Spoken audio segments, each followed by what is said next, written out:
mind. It feels like this is the first day of business for them. It does, and you know, every year you go into spring training, you know what you're trying to accomplish, and that's trying to, you know, hoist that trophy at the end of October. And when you don't do that, it feels like a failure. But you get that blank slate, like Hunter said, every year to start over, and today's that day. There's a great opening day history between the Yankees and Giants, of course, dating back to the days that they shared a city in New York. We'll walk you through some of that great history. But for now, we're almost set to get you downstairs. We're all set to go here in the booth. But for now, we'll send it to the field for the start of our opening night pregame ceremonies.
Opening night lineups.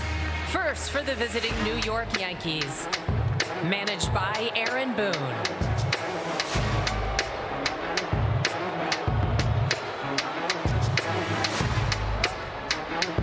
Leading off, the center fielder, number 12, Trent Grisham.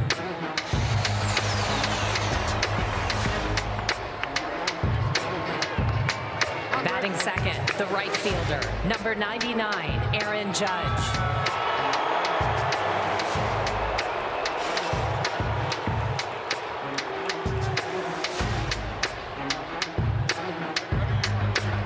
Batting third, the left fielder, number 35, Cody Bellinger.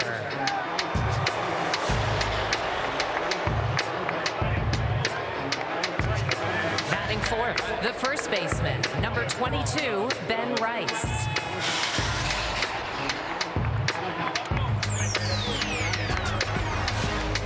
Batting fifth, the designated hitter, number 27, Giancarlo Stanton.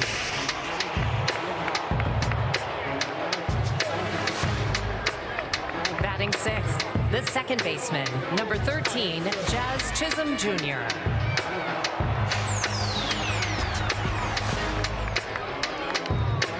Seven, the shortstop, number 72, Jose Caballero.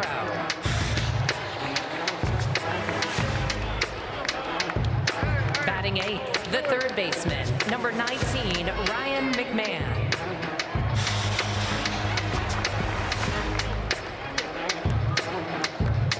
Batting ninth, the catcher, number 28, Austin Wells.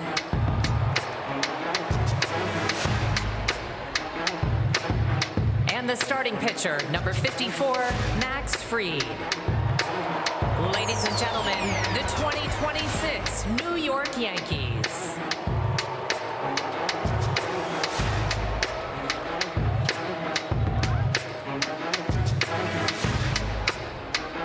And now, the starting lineup for your San Francisco Giants. Managed by Tony Vitello.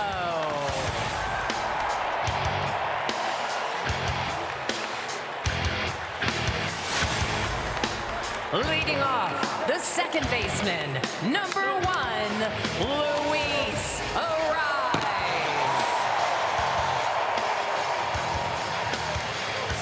second, the third baseman, number 26, Matt Chapman.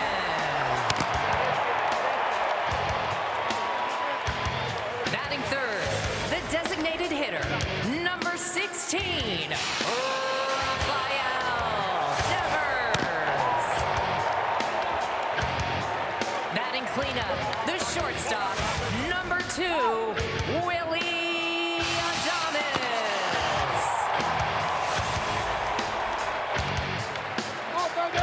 Batting fifth, the right fielder, number 51, Jung-Hoo Lee.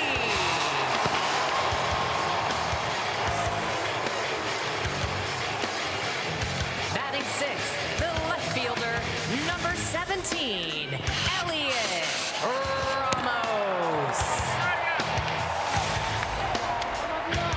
Batting seventh, the first baseman, number 10, Casey Schmidt.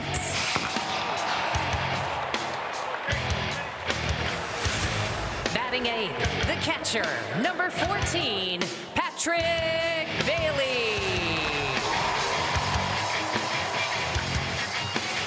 Batting ninth, the center fielder, number 9, Harrison Bader. And tonight's starting pitcher, number 62, Logan Webb. Ladies and gentlemen, let's hear it once more for your 2026 San Francisco Giants.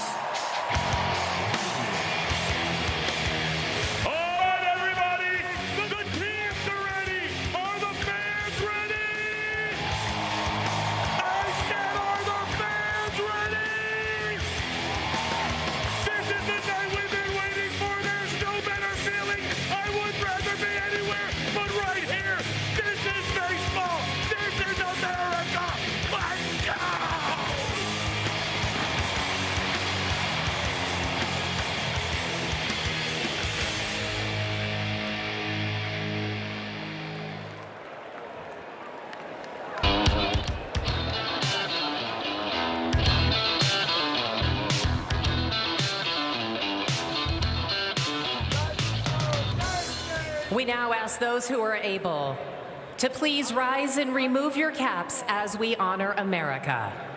Presenting our nation's colors, please welcome the 23rd Marine Regiment Color Guard from San Bruno, California. And now, here to perform the Star-Spangled Banner, please welcome retired Navy Petty Officer First Class, Generald Wilson.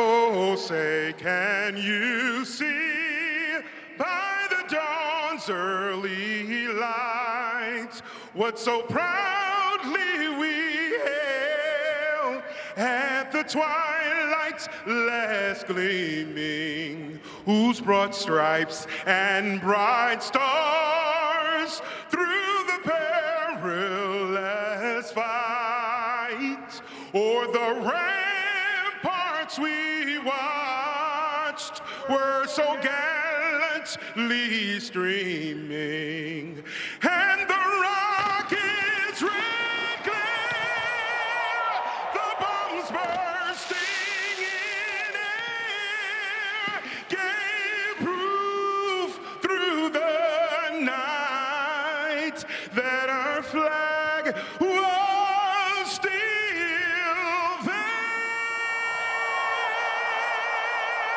Oh, say does that star-spangled banner yet wave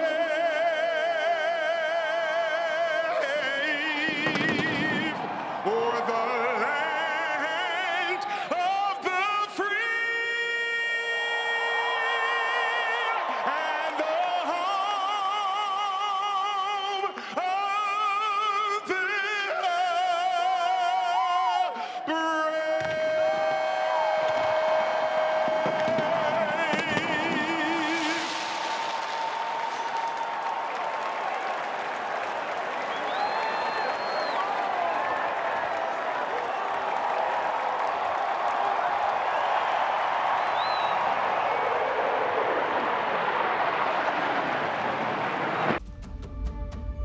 so special.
Welcome back to opening night presented by Adobe on Netflix. Back in beautiful San Francisco at Oracle Park, where the New York Yankees are about 3,000 miles away from home in the Bronx. But for at least one of their players, this is a very familiar feeling part of the country. And for more on that, we say hello to Lauren Shahadi.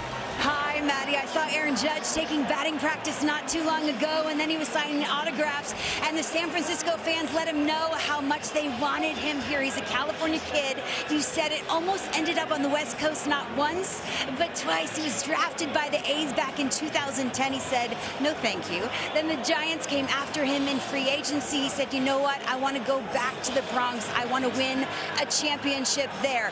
Back-to-back MVPs, and he said, you know what? I'd give him back for a championship, for a World Series ring. And Aaron Boone said, you know what, I think I believe him. King of New York, that is his walk-up song, and if he brings them the first championship since 2009 in New York, he will bring a starved fan base very, very happy about it. Yeah, Lauren, boy, did Aaron Judge remind folks in San Francisco about how good he was and how they missed out on something pretty special when in that first series here after re-signing with the Yankees, he completely destroyed Giants pitching for a weekend. Yeah, absolutely, and he made the ballpark look small. And before Willie hit 30, the last one to do it was Barry Bonds, but Judge comes in, hits 3 home runs, one of the actually the hardest hit in the metrics era that's ever been hit at this ballpark. So Aaron Judge just absolutely destroying it in his hometown. He got Brandon Webb on opening day a few years ago in the Bronx, and he's licking his chops against a guy he has homered against twice. And CC, the resume is almost already complete for Cooperstown. Hard to say for a guy that's still in the middle of a great career. Yeah, it is, but I definitely agree with you. It's already Cooperstown ready. I mean, 3 MVPs. What he means to the franchise, being the captain. Him being a hometown guy here, he hits well in this park. Excited to see him do it again for this series, but just an incredible leader, incredible player, and, the face of the franchise, really the face of the league right now. What a year. 53 homers with a batting title. That's the most homers to ever accompany a batting title season for a player in the history of the sport. And for Aaron Judge, we're all getting to witness one of the greatest players of our time, and possibly, you could argue, ever. He's the American League home run batting champion, and just those memories and those stories that are going to last a lifetime. What is he going to write this year? You're not surprised what he's able to accomplish. He's done so many things that have never been done before, so what better way to kick it off than opening night on Netflix, Matt? Giants getting ready to hit the field, so it's time for us to send it to one of the stars of WWE Raw on Netflix. It's World Tag Team Champion Jey Uso with a special announcement.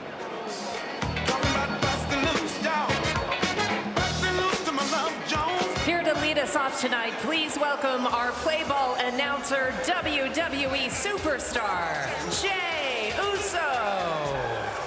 Hey, let us towards play ball.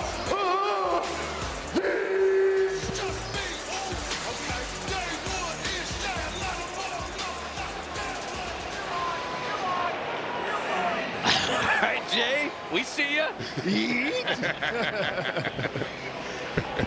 Packed house today here at Oracle Park, home of the Giants since the 2000 season. And for folks here, they're just happy that the team is home.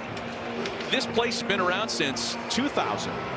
And this is just the 6th opening day that the Giants have had at home since the place was open. That's hard to believe. It is hard to believe, and with all the weather we have on the East Coast, you would think that we would open up the season out here on the West. We talked about this, yeah, in a dome or on the West Coast. So it's hard to believe that this is only the 6th opening day in the history of this park. And we were talking about this earlier. We're getting our list of questions ready for Commissioner Rob Manfred, who's going to join us in the booth a little bit later on this evening. One of them will be opening day on the West Coast and in the Southeast every year. Let's avoid the cold. Let's avoid the cold. The Northeast just shut it down for 2 weeks. West Coast for like a month, and then we'll wiggle it in and see if you can figure that one out, man. In a perfect world. I also want to ask you guys about playing here at this time of day. Hunter, you in particular, I mean, the ball goes a little bit more when the sun is shining, and it's windy here this afternoon. Yeah, it was a little bit. This is known as a pitcher's ballpark, but for whatever reason today, it's early and late in March now, getting towards April, but it's carrying. So they were kind of head scratching. We're expecting this big ballpark, but the ball was carrying at BP. We'll see how it plays out as the night goes on, because it is known to swirl, it is known to shift. But the other thing, CC and Matt, that's going to be a big factor, and Buster was talking about this, the shadows of a 5 o'clock game. Yeah. How much does this help a Max Fried? How much does this help a Logan Webb? 2 guys with extraordinary movement. But for the shadows, does it make a difference that is the mound covered, or does it make a difference the backdrop? Like what is going to be the problem? Yeah, it definitely helps to have the mound fully covered, because you don't want the ball blinking as it's coming at you. But still, you're looking at, like, your backdrop is very bright, and then the ball's coming out of darkness. So it's a very kind of messes with your depth perception. So it'll be a challenge. We'll see if the hitters are able to power through. Sounds like excuses to me. I'm not in right now. I'm just, these are good enough pitchers. There's enough excuses. And one of the big storylines, guys, as we raise the curtain on a new season, is the eight new managers taking over around Major League Baseball. And one of them, Tony Vitello, has such a fascinating story. He is a trailblazer, undeniably so. The first ever manager in Major League Baseball history to come directly from the college ranks without a day's worth of pro player, coach, or managerial experience. Tony's hoping to blaze a trail for the college game.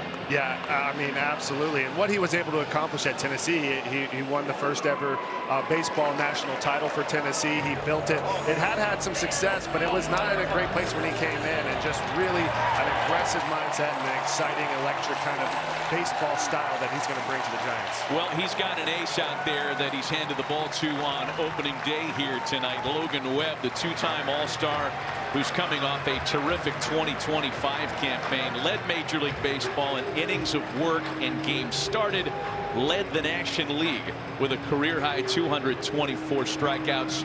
One of the best in the business. Yeah, you mentioned the numbers right there, and the arsenal to back it up, and he's continuing. This is his 5th opening day start. What a badge of honor for the Giants. And you know, the world got to see when he got to pitch for USA and what he did against Canada. The changeup sinker combo is extraordinary. It's a little bit off the charts. 93 with the sinker, moves 5.9 inches drop more than the average. So he really tunnels those 2 pitches extraordinarily well. Then you get to the changeup, which is 87 miles an hour. It's a fun, devastating mix that he's really able to just keep hitters off balance and get the ground balls. All right, how does he get all those ground balls? Let's take a look at the pitch mix. StatCast 3D powered by Google Cloud. The pitch usage for Logan Webb, CC. Yeah, he's got the sinker, the sweeper, the changeup, like Hunter mentioned, and he's attacking the strike zone with all of them. And 92 with the sinker, 90 with the cutter when he mixes it in. But being able to tunnel, all of his pitches going east and west is the biggest thing for him. And like Hunter said, people got a chance to see him against Team Canada and see how great he is, and being able to anchor down this rotation for the Giants. Something else to watch tonight. It's the advent of the ABS system. And we'll be watching that certainly. The first one will make history. The challenge system in play for balls and strikes. The strike zone will be talked about a lot this year. And maybe more importantly today for Logan Webb, he had 99 called strikes on pitches out of the zone last year, most in baseball. Here's the lineup he's pitching to. Let's take a look at Aaron Boone's starting unit, presented by Adobe. Grisham, Judge, and Bellinger off the top. Rice, Stanton, and Chisholm 4 through 6. Big Giancarlo Stanton hurt for some of the spring games. Jose Caballero, Ryan McMahon, Austin Wells. And the 2026 season is underway with strike 1 to Trent Grisham. Grisham coming off a big year. Big reason why the Yankees were so productive in 2025. And a quick 0-2 count from Logan Webb. There you go, Hunter. Right to that changeup. Right off that fastball, right to that changeup. He'll mix and match all 3 of them. The sweeper, changeup, and the sinker, and it's tough. You see Grisham already out front, but we got the shadows as well. So. For at least another 10 minutes. Little smoke and mirrors. Little smoke and mirrors. Take advantage. 0-2 to Grisham. Another interesting storyline is who's going to be the first ABS challenge in Major League Baseball history. All right, let's put our heads together. I think it's coming within 20 minutes. Yes. That's a big bite. I think it's going to happen quick. I think it's going to happen pretty quick too. And the Yankees in spring training have been very aggressive with the ABS and tapping the helmet pretty aggressively early in games. So I think it'll come from that side pretty early. Count stays at 1-2 on Trent Grisham. It's a Yankee lineup that's very patient in addition to being productive. Their walk rate last year at over 10% was the best in the sport, in addition to leading baseball in runs per game, slug, and on base percentage. And for the most part, they have run back a very similar group as to the team that won 94 games in 2025. Aaron Boone in his 9th season guiding the ship, creeping up on 700 wins. Grisham's a strikeout victim to start the night. The right fielder, number 99, Aaron Judge.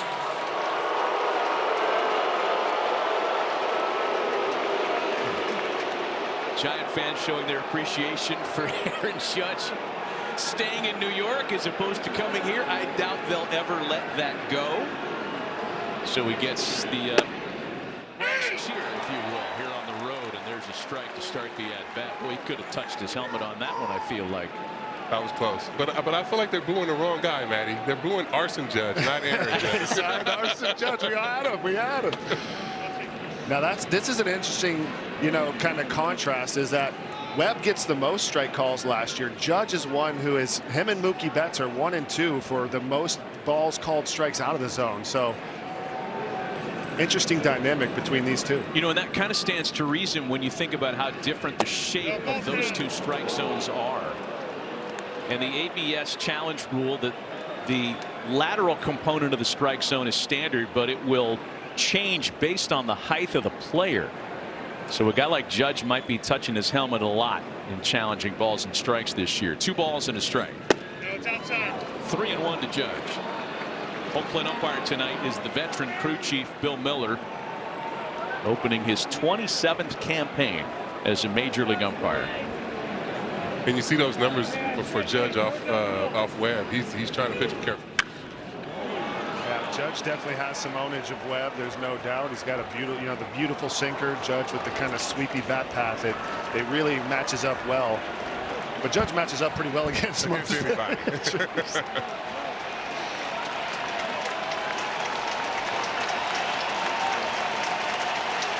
Full count to Aaron Judge. 3 balls and 2 strikes to the 7-time All-Star and 3-time American League MVP. Webb fires the full count pitch, and Judge fouls away another.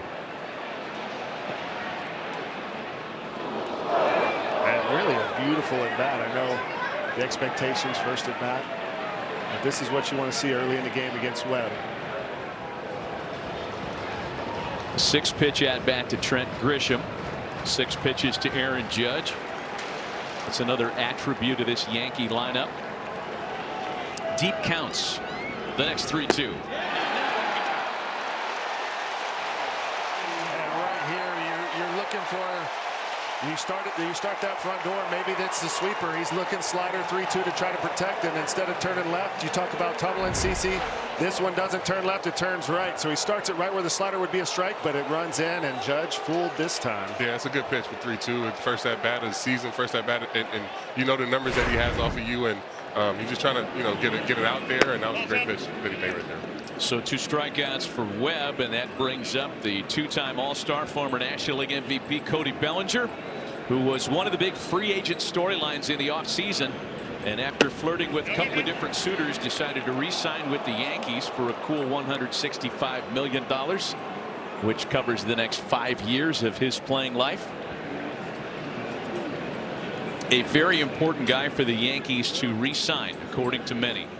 His versatility, his productivity. He had a great year last year in his first go-around with the Yanks. I just think he's going to age well in that park. The short porch in right field, and like you said, him being able to play all over the ballpark. It's just going to be a great thing for him and the Yankees as he continues to age. Long run for Elliot Ramos, gets there in the high skies, they call it, to make for a 1-2-3 start to the season behind Logan Webb. Here's the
let's take a look at Tony Vitello's Giants starting lineup presented by Adobe. New Giant Luis Arraez, a 3-time batting champ off the top. Matt Chapman, Rafi Devers, and Willie Adames 2 through 4.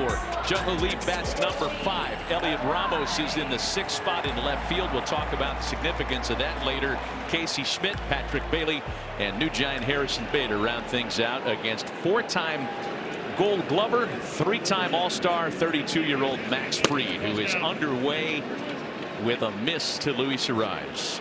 Fried coming off a great first year as a Yankee. Yeah, going 19-5 with a 2.8 ERA, 195 innings, and 7-pitch mix. He throws 3 different fastballs.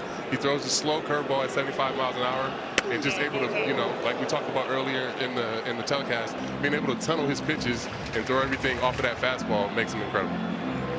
Really just the athleticism he has. The Gold Gloves speak for themselves, but it's power, it's athleticism, and he has everything in the arsenal, and he uses it all. 3 balls and no strikes, the count to Luis Arraez.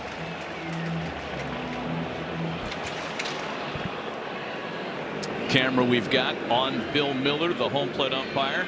Give you an idea how hard it is to hit major league pitching and the conditions. It is a 4-pitch. That's you right there. Leadoff hitter aboard. Hey, a reminder, this big league season, get a Baja for a blast. When a home run clears 420 feet, you can score a free 20-ounce Mountain Dew Baja Blast. Register now at BajaBlastHomeRuns.com to unlock the offer. Leadoff hitter aboard on a 4-pitch walk. And that'll bring up the third baseman, Matt Chapman. And there's Fried's first strike of the year. Max Fried, by the way, making his 4th career opening day assignment. Aaron Boone might have landed on him even if his other star pitchers were healthy, but the fact remains that they are not. Speaking of Carlos Rodon, who's close, and Garrett Cole, and Clark Schmidt. And the fact that you can, any one of those 3 guys could start for your opening day, just talk about the depth of the Yankees staff has. Boone said some amazing things about Fried, and 19-5 and great numbers and a big contract, but he thought it was even more than just the numbers. He's low maintenance. He's a guy that you like to be around, that loves the game of baseball. I think that just being around someone who loves to be there, loves to pitch, and is very smart, it just kind of seeps into everyone else. What do you say, CC? No, absolutely. I mean, that definitely rubs off on everybody else. Just makes for a great clubhouse, and makes for him to be a great clubhouse leader. Absolutely. 1-2 to Chapman's found away. Matt Chapman is batted everywhere in a lineup as a J, as an A across the bay. Batting number 2 kind of grabbed people's attention here for the Giants. That's a Tony Vitello customization. Matt struck out a lot last year, something he hopes is done with. Played through a hand injury last year, which kind of cost him some productivity. Yeah, he wasn't able to grip the bat at the end of the last year, and you could tell he was grinding. But the spring training this year, the hand healthy, it's just special how it comes off of his bat. Slow curveball hit on the ground to shortstop. Caballero to Chisholm to Rice. Not in time. So Chapman beats out the double play ball, and there's one away with a man at first. Aaron Boone wants to make sure. And no challenge by the Yankees. Right here, just nice clean turn. Make sure you get one. Chapman hustling all the way. Able to beat that out. But man, it looks even tough on defense right now. With the 5 o'clock starts, it can be a challenge. Yeah, I give you that. That ball going to shortstop looked a little tough. It can be a challenge. Yeah, for sure. I'll bring up the DH tonight. Rafi Devers, the 3-time All-Star who joined the Giants after a midseason trade from Boston last year and ended up having a very productive line. Played 90 games with the Giants after the trade.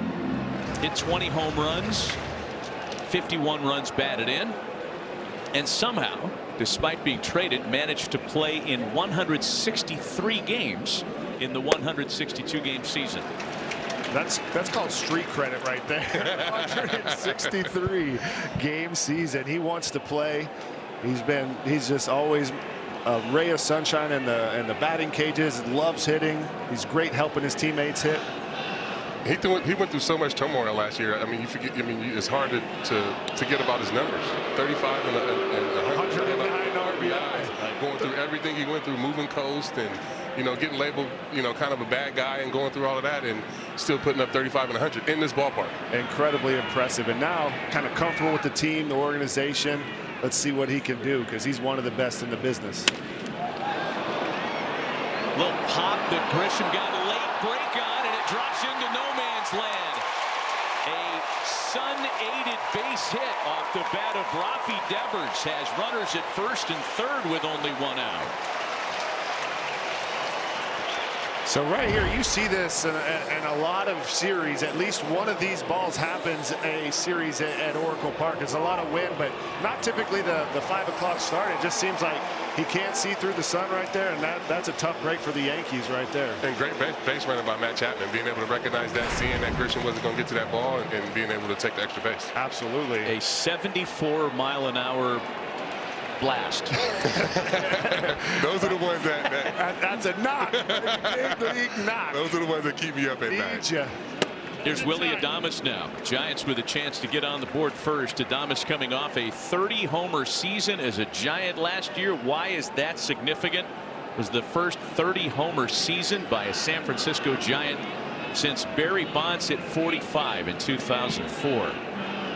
Yeah, number 30 came on the last day of the season last year. 1-1 to him. The fact that it took that long, how much does that say about what Barry was able to accomplish here? Yeah, I mean, it speaks to this ballpark too, right? Like how tough it is to hit homers here, but Barry was going left, right, all over, dead center, triples alley. I mean, he was hitting them all over this park. When batting practice could make you mental here, and you just watch Barry just splish splash, man. Unbelievable. What a absolute ball player, power hitter. Best in the game. Best in the game. 2 balls and a strike to count to Willie Adames. Max Fried struggling to find command with his cutter. And that was a pitch that was such an ally for him last year, and part of the explanation for his easy transition to New York. Threw a lot of cutters last year, more so than ever before. So far the command hasn't been there, and I know it's early, small sample. Yeah, it's early. You just getting nerves. First inning of opening day. He had the 4-pitch walk, and I think it's just nerves. And his first strikeout of the game's a big one. 2 gone now with runners still at the corners. And that's that cutter up right there. I mean, he had a chance to throw it there, get it up a little bit, and the shape of the cutter. I don't know about for you, Hunter, but when you guys see that shape and it just stays up over the middle of the plate, we get that swing and miss, and you get that swing through, because I think you guys think it's coming into. Yeah, the top of the zone cutter is just so hard to get to, not only for a right-handed batter especially. It's just a tough plane to match and get the barrel too. Beautiful. Jung Lee, first ball picking a ground ball for Chisholm that gets Fried and the Yankees out of any first inning trouble.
Netflix's coverage of opening night baseball is brought to you by Adobe. Always on fan engagement. It starts with Adobe, official partner of Major League Baseball.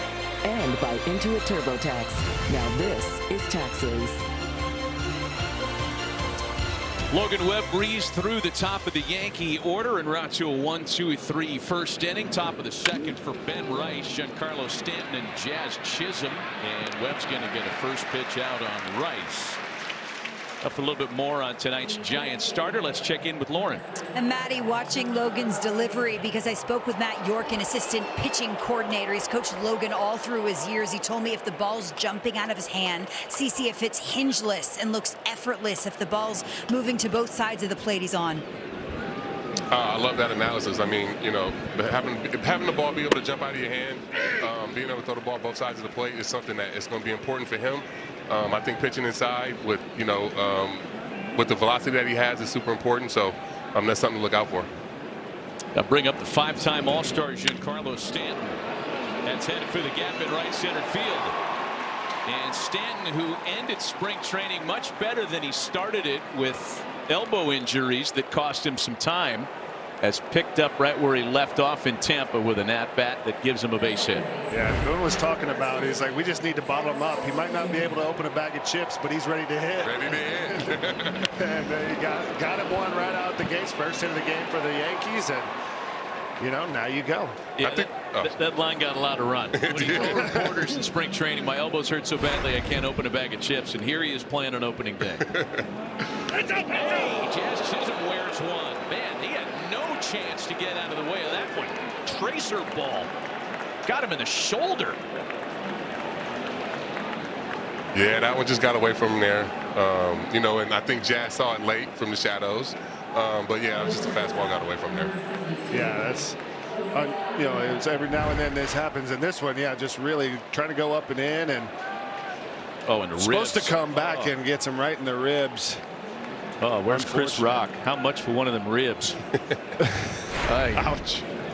First and second the hard way with nobody out. Strike one to last year's Major League stolen base leader, shortstop Jose Caballero. Acquired from Tampa in a trade deadline deal.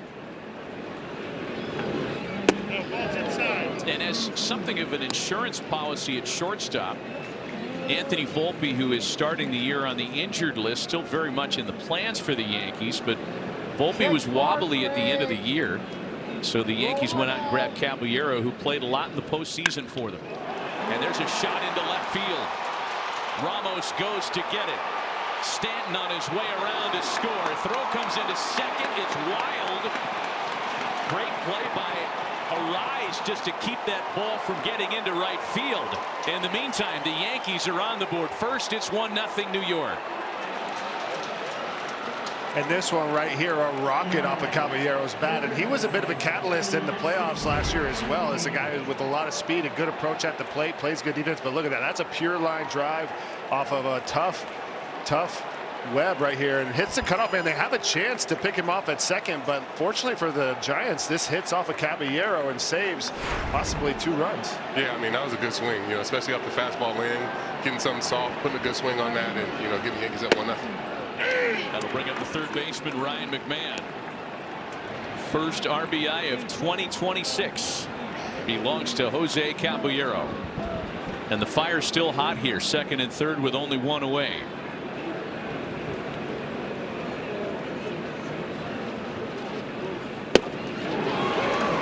Ryan McMahon fooled that time, falls behind 0-2. That sinker is nasty coming off that hip. McMahon has a lot of bats off of Webb. They've battled quite a bit, him being with the Rockies, and it's a little bit different though, his numbers in Colorado and the numbers here. You get that good humidity here in San Francisco. 0-2 from Webb. Bouncer headed up the middle, and that's going to get through and drive in a couple of runs. 3-0 New York. And that right there is just one of those 20 hoppers. Good things happen if you put the ball in play right here. So Webb, he gets ahead of him right there, and honestly gets the swing that he wants. You want to get a ground ball, and take a look right here. You better rather be lucky than good. Find a hole, and Yankees feeling some momentum. Yeah, that was that change up there, you know, 0-2 pitch right there. Those are the ones that keep you up at night. Look at Webb, his reaction to that, you know, knowing they left that pitch up for McManus to get a base hit. And the first pitch to Austin Wells is served into the opposite field. That is 5 straight Yankees to reach base safely. First and second with only 1 away. Being aggressive. Yeah, hitting is contagious right now, and this is going to be pitching coach Justin Message come out and try to slow down the bleeding. But you're right, they're being aggressive. They're finding holes. I think the Caballero momentum right there. You get kind of, you know, the hit by pitch. You work yourself, you know, Giancarlo, a nice little kind of CNI single, and then, well, actually, that was a good, nice line drive. But yeah, everything just coming off the bat's hot. This is an offense that, you know, they were tops in the American League. It's not the most runs in Major League Baseball. So they're showing it right here, right out of the gates. Run it back. Yeah, that might be the nature of the visit from first-year pitching coach Justin Message, who came out to give Webb a little bit of a breather. Yeah, they're coming back to this throw where they've already scored now, but right there gave Webb a chance. The fact that hit Caballero, the throw was a little bit offline from Adames. So first and second with 3 runs in and still only 1 away. First pitch to Trent Grisham, cranked up and sent into the right center field gap. McMahon's going to score easily. They're going to wave Wells around. Plays to third. Throw hits another runner. Wow! 5-0 New York.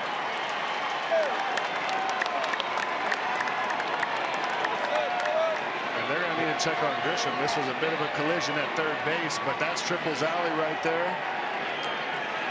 And they are, again, like they are just being super aggressive, swinging at everything up. Got a first pitch fastball right there and put a good swing on that in the Triple's alley. Training staff out to check on Grisham. And we'll take another look. Grisham just an apps. This is purified right here. Pitch down, change up. Change up.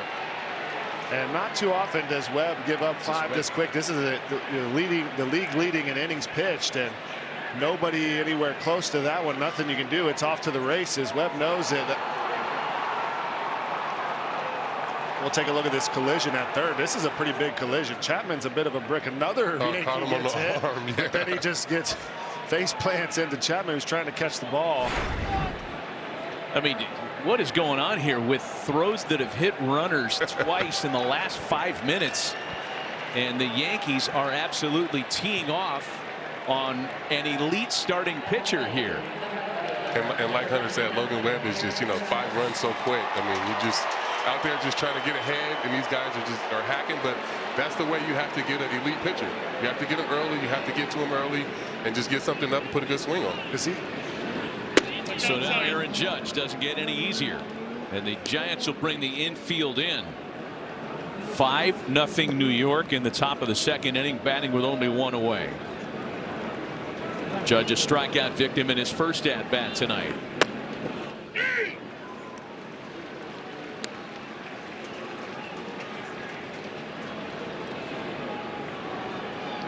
Logan Webb has not endured this kind of damage in any one inning since the 2023 season.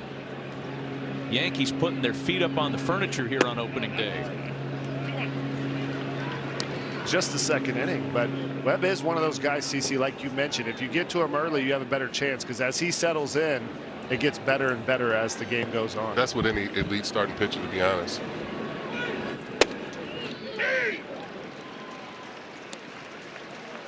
Two balls and 2 strikes to the 3-time MVP. Kind of coming right after Judge right here right now. Huh? A couple backdoor sinkers. Yeah. Those are kind of on the corner. Judge even thought about challenging the first one. The first one. Nothing but fastballs to Judge so far. Stays in that lane and gets his second strikeout of Judge today. But that's kind of the dynamic of the Yankees offense. You have your Judge, and he can pick you up and carry you on some days. And right here, that's the changeup. Fastball, changeup down and in. Freezes Judge right there. And perfect. That thing is nasty. Look where it started. It started on that outside part of the plate, and it ends up right down the middle. Cody Bellinger up there hacking, as all the Yankees have been this inning. Bellinger, the 9th Yankee to come to the plate here in this top of the second.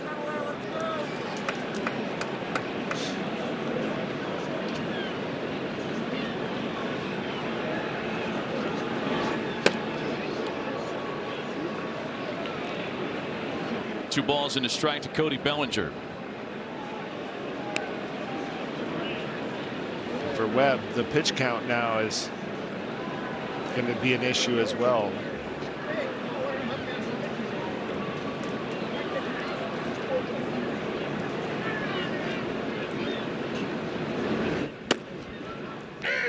One and 2. Yeah, right here, right now, you're just thinking, just get this last out, you know, try to get some weak contact, get the boys back in the dugout, score a couple of runs, and get us back in this game.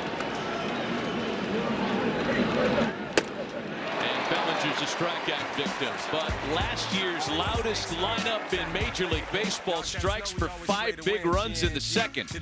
We'll visit with Jazz Chisholm as we go to the bottom of the second in San Francisco. You're watching opening night. Your mental health is back.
A hit batsman that inning, and that hit batsman joins us on the telecast.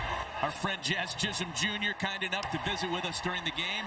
Jazz, what a way to start the season, getting hit by a pitch. First time ever. How we doing, fellas? We're good. Elliot Ramos leading things off. I would imagine you guys are feeling good after a 5-run second. Yeah, I mean, who wouldn't want to start off the year like that? You know, first 2 innings, get 5 up there. I feel like we're dialed. Jazz, I want to ask you, how is this Shadows, the 5 o'clock game? It's always a little bit tricky. How'd you see it up there? I know you got one in you said the weight room, you know, saved you there, but how do you see it? How's the vision up there right now? I'm not going to lie to you. I couldn't see it. That's why I probably got hit. I didn't see it. That's probably why I got hit. I'm normally good at getting out of the way. Ball and 2 strikes to count to Elliot Ramos. Leading things off in the last of the second. Breaking ball misses 2-2. Jazz, you put some pretty big goals on this year. You had a great year last year, 31 bags, 31 bombs. You were talking 50-50 this season. Yeah, I mean, why not shoot for the stars and land on the moon, you know what I mean? And Ramos is a strikeout victim, number 2 for Freed tonight. I felt like every time I shoot low, I end up low, so why not shoot high? You got to believe it before you can do it. You got to see it, think it, be it, my man. You understand? I'm not going to be out here saying, oh, I'm going to go hit 20-20 and then hit 19 homers. No, I love it, Jazz. What's up, bro? What's the vibe right now of the season? I know everybody was saying that you guys are running it back, and I know internally you guys feel good about, you know, the squad that you have. So what's the vibe for you guys right now? I mean, the vibe's good, man. Everybody, like, it's a team that really knows each other already and spent a good amount of time with each other the last 2 years, 3 years. 3 seasons. And, I mean, we're like a family in the clubhouse, bro. So, like, it's sick to see everybody come back, you know, and have the same team. And we already know what we can do, you know, and we hold each other accountable. And that's the best thing about it. And we knew where we messed up a little bit last year, you know. Yeah, having that chemistry is huge. You know, having the same guys, you know, coming back and knowing the personalities, knowing who you can get on, who you can't get on, it makes a huge difference. Yeah. Jazz, I want to ask you about your starting pitcher here today. Tell us a little bit about getting to play behind him. What's it like playing behind your 19-game winner last year, Max Fried? I mean, it was great not facing him anymore, you know. In that same division in Atlanta and Miami. I mean, it sucks kind of facing him every time, you know. And now I get to sit behind him and watch him work and realize why he was always getting me out. So it kind of feels good to see everybody else get out from him other than me, you know. That's great. 2 balls and 2 strikes to Casey Schmidt. He gets hit. See, he know how I feel.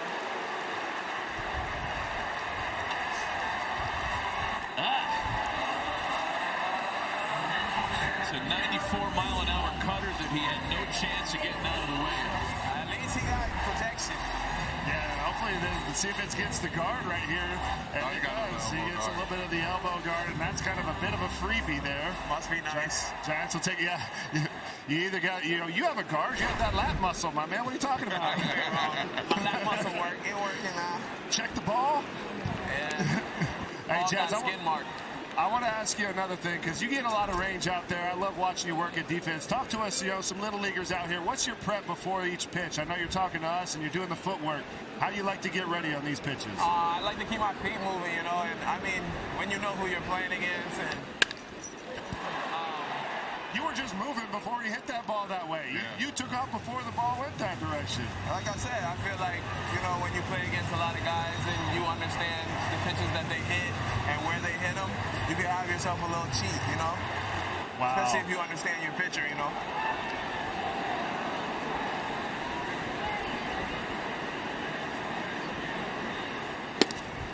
Ball and 2 strikes, the counts of Patrick Bailey. Jazz, there's a lot of talk in baseball all the time about sign stealing, guys standing at second base and relaying signs. You're out there at second base. Do you see a lot of that? Oh, yeah. I see a lot of teams. Do that. We do it. I mean, it's a part of the game. You know, you got to hide your pitches. And if you don't hide your pitches, the other team going to tell the other hitters. You know? So what can you do at second base to try? Do you try to go and talk to the pitcher, or is there a sign for you? How do you stop that? I normally let the pitchers know, but at the same time, I try my best to get in the runner's head so they don't ever be looking in there. Got it. And that's 3 for Max Fried tonight. I want Max. Bill Miller leaned back on that. Take a look at Bill Miller. Hey, did you feel this one, Jazz? I did. He liked that one. He loved that one pitch. That is the cutter inside, the bread and butter. Yo, Jazz, I wanted to ask you about the ABS. How you feel about ABS? I know, you know, we had spring training with it this year. It's implemented for the first time this year in the big leagues. You like it? You know I like it, bro. Come on. You know I like it. You know, sometimes, you know, umpires aren't perfect, so, you know, something there to help them and not really show them up. If you do it the right way, you're not really showing them up. You know, everybody misses pitches, even us. We get it wrong sometimes, thinking it's balls that are strikes. So I feel like it works both ways, you know? Absolutely. 0-1 to former Yankee Harrison Bader, who falls behind 0-2. And Jazz, I know we got 2 strikes, 2 outs here, but I got to ask you, how much do you feel like the relaxation of frustration towards the umpire and that tension since the ABS in spring training? I think it helps a lot, honestly, because now you can't blame the umpire for nothing, you know? You can't. You don't have that excuse to be like, oh, he's the one reason I got out. Nope. Ain't no more of that. It feels like a fair game. Yeah, we like that. Yeah, I was a victim of that. Can't lie. Ball and 2 strikes to count to Harrison Bader, batting with 2 out, a runner at first, 5-0 Yankees early.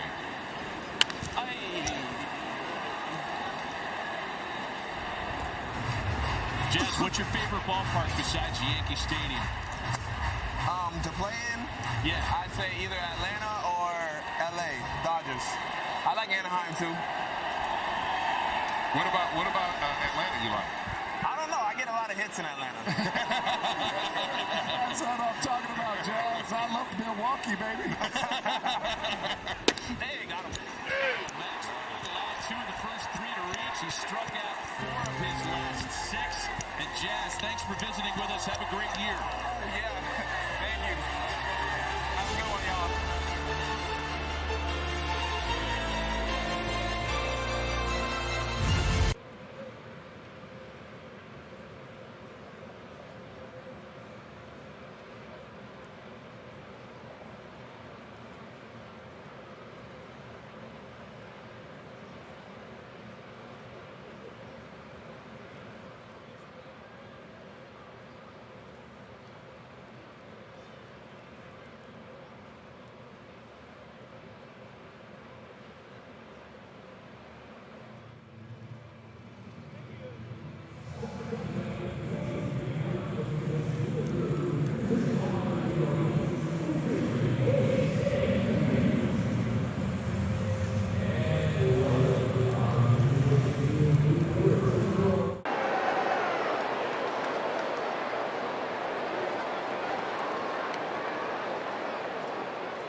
Don't miss the 2-time world heavyweight champion Tyson Fury's return to the ring as he takes on Arsenbek Makhmudov. But that's not all. Conor Benn will face off against Regis Prograis. 2 epic battles, 1 epic night. Live April 11th only on Netflix. Logan Webb, after a very rocky top of the second, back to work in the third against the same part of the order. Yankees batted around and scored 5 in the second, so it's Rice, Stanton, and Chisholm once again. And I think, Matty, this is going to be an important part of their lineup, 4, 5, and 6. You know, Ben Rice can take the next step, get to 35, 40 homers. Jazz Chisholm do his 50-50 thing, and Big G stay healthy. I think it's just going to help those guys at the top of the order. Ben Rice has really established himself. Had a very good year in 2025 as Stanton waits next. 12th round pick out of Dartmouth back in 2021. And everybody took note of what this guy did specifically against the fastball last year. My goodness, a slugging percentage of .550 against the heater. And in very elite company in terms of hard hit percentage. Got him. And that's number 5 for Webb. Beautiful little sweeper right there inside corner. And honestly, we haven't seen the challenge yet. We were all thinking it was going to come early. And some of these balls on the corners, but it seems like they're being a little bit more careful with them now that the regular season has started. But beautiful pitch. Ben Rice doesn't argue. Reasons. Ben Rice. Here's Stanton now. Logan Webb started an opening day against the Yankees a few years ago in the Bronx and struck out 12 on a couple of hops up the middle for a rise, and at number 2. His opponent had an even better day. Garrett Cole struck out 14. They combined to set an opening day strikeout record for starting pitchers.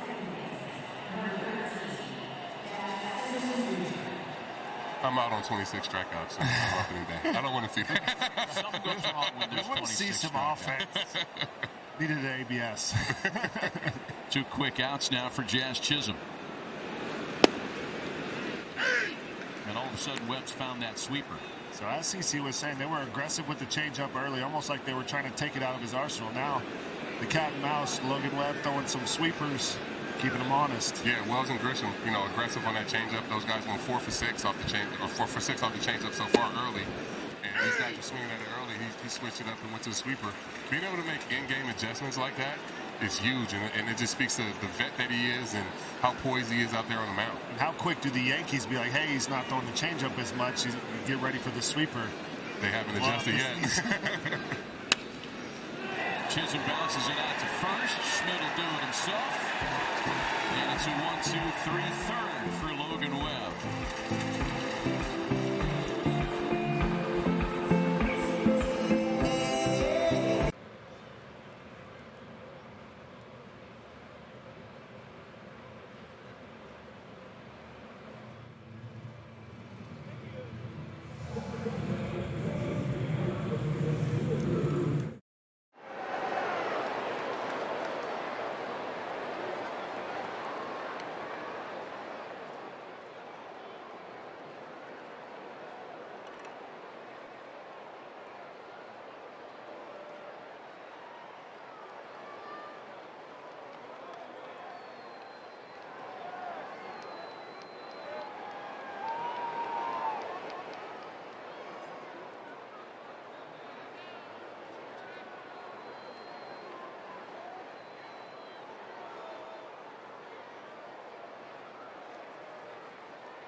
All right, folks, so welcome back.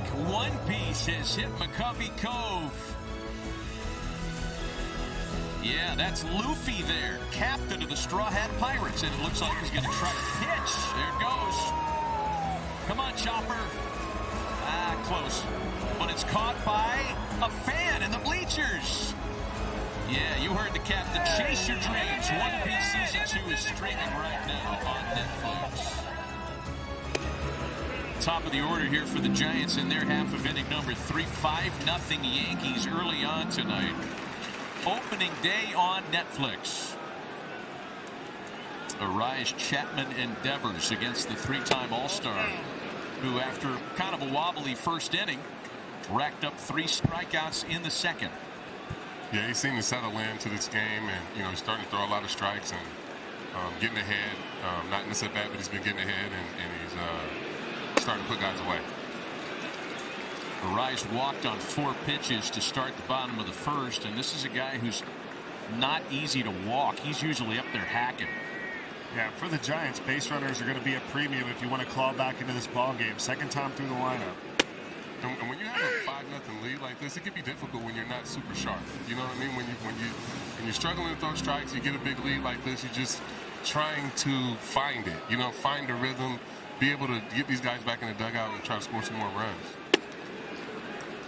Freed right back in the count, 3 balls and 2 strikes. But sometimes I would always want like a closer game to make me lock in a little more. Yeah, you take the foot off the gas, and all of a sudden you give up a couple. You got to keep attacking just like it's a close game. First full count against Freed. Again, this dude's tough to walk. One of the hardest to strike out as well. That's right. It's the first time he swung the bat today.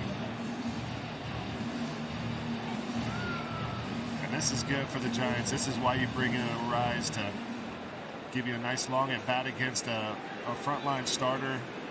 Give the guys behind him a chance to get something working and get them tired. Battling. Still 3-2. Luis Rise, by the way, carries a 15-game hitting streak into opening day. If you're like me, you think that hitting streaks should all be counted within the course of a season. In fact, they carry over. And if anybody gets close to DiMaggio with a carryover hitting streak, we got problems. I feel like it's harder to carry it over a season because you get in a rhythm in a hitting streak, and now all of a sudden it's a whole new ballgame. Eighth pitch of the at-bat, smash to first, Rice to Fried, and there's one away. Rice to Fried to Kreischer on a kayak. Bert Kreischer is in the cove. Yeah, Bert! You're on a boat, baby. We're the flippy floppies. I got wildlife on my shoulder. They're grilling hot dogs on the boat behind me. This could not be better. Yeah. Maybe a splash in. Are you going to dive in? You got the life jacket. Oh, I'm not getting in the water. It's freezing. This is tight. We're tied up like it's Jaws 2. There's no way.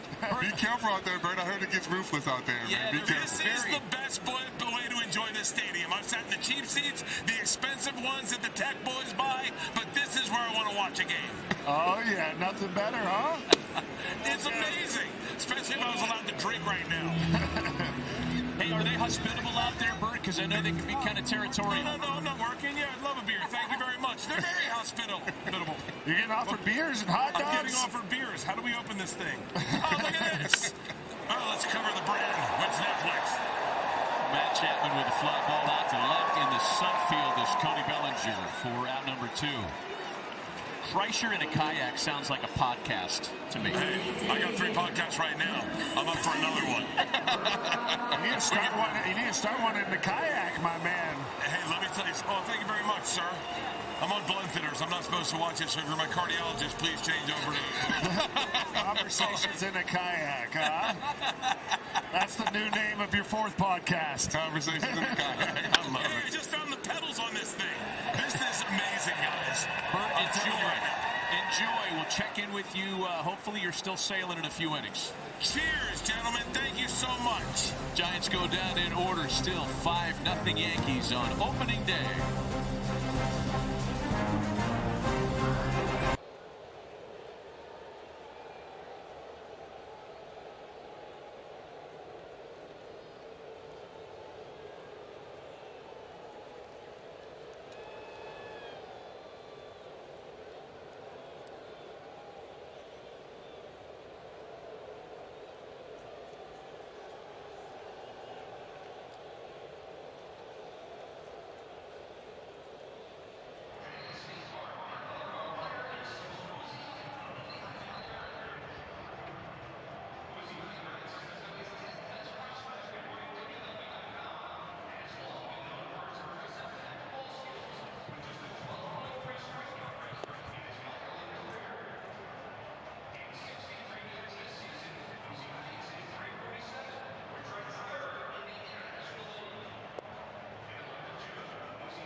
Welcome back to San Francisco. Tony Vitello, they got to Logan's off-speed early. How has he adjusted and settled? Yeah, they were obviously getting a little more aggressive early in the count. So, I mean, he's adjusted as far as pitch location early, but also every one of their hitters is capable of doing damage, and he's got good stuff. So it's battle, a battle that you're going to see each at bat. I see your guys talking after they face Max Fried. What are they sharing? What are they seeing? I think just the shapes of the pitches. I think there's a couple things that are different than maybe in the past, or some things that they've seen in particular tonight. So they're just trying to communicate and stay ahead of the game. Appreciate it, Tony. Thank you so much. Maddie. Yeah, Lauren, thanks. We've had our first ABS challenge. ABS powered by T-Mobile. And a call that was a strike. Little sinker up and in. Has been confirmed. Bill Miller stayed perfect. But see, him being able to throw the sweeper last pitch to get them off the changeup, last inning to get them off the changeup early in the count has opened up him to being able to throw that sinker now again, early in counts to get ahead. Caballero on a short hop. Good play by Matt Chapman. A 5-time Gold Glover made that look much easier than it was. So if you had on your bingo card, the first ABS challenge would come on a pitch that would be upheld, you're a winner. Every challenge it felt like we watched in spring training was a call that was overturned. Yes. I would like to see the percentages. It was pretty even. Here's Ryan McMahon with one away. Here was the pitch in question. The pitch challenged by Jose. Thought that was up and in. Challenge. Call was upheld. The umpires unit is at home going, yes, one for our guys. Umpires up 1-0. It's going to be a battle all year. And I can see why you would challenge that, right? Like, yeah, you think that's up and in, look like it's at your hands. That's also fun to watch the game without the box there anymore, and you get to watch the art of the game once again. And also, is it a strike? Is it not? It's a part of the fan experience. Becomes fun. To me, I feel like the magic is kind of back. Well, so as Elle and the guys were talking about during the pregame show, that's one challenge gone from the Yankees now because it goes away. You have two. If you miss on one of them, it leaves your inventory. So the Yankees are left with one ABS challenge now. And that makes it really, you got to really know if you want to challenge again. And I think Bailey just threw that 2-0 pitch. I think that presented. I think that was a ball, and he called it a strike. And I think McMahon had Caballero not challenged. I think he would have challenged that pitch. Yeah, you better make sure you get the next one right. There's a new game within the game, and there's a lot of things always happening in baseball. The more deep you go, there's more things to talk about. But this is a new addition to the game within the game. No balls inside. And that one misses. McMahon draws a walk. So here is the rule in its most abbreviated form. Again, as you mentioned, each club gets 2 to start the game. You keep them as long as they're successful. Only the pitcher, catcher, or hitter can challenge, and you've got only 2 seconds to do so. So no help from the dugout, no help from the video room.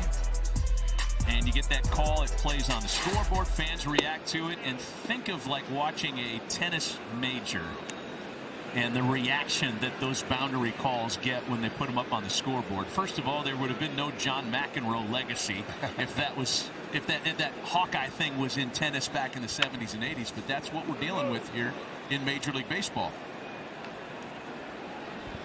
Here's Austin Wells now with a man aboard and one away, a ball and a strike to Wells, who joins your former teammate Brett Gardner, CC, as the only Yankees to hit leadoff opening day one year, and then the next season bat number 9 on opening day.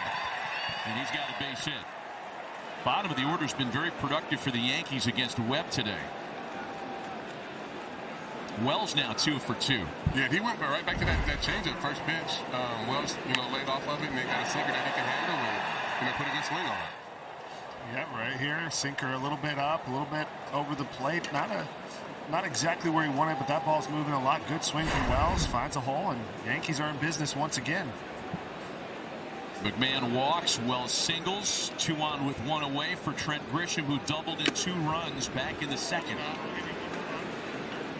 Now, back to the ABS, It's pretty impressive. They had like 12 cameras from all these different angles, but the one thing that I thought was really funny, Justin Verlander brought this up. The bio used to just be like, just tell us your height and your weight.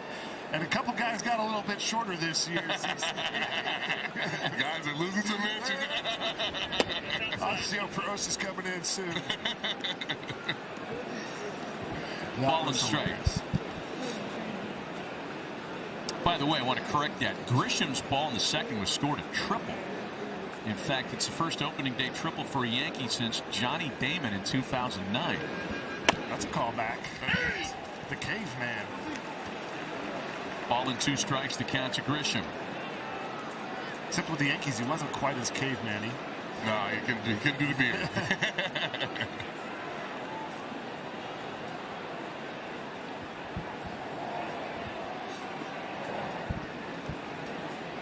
2009 opening day was not a great day for me. Oh, yeah? I was there. Take us through memory lane.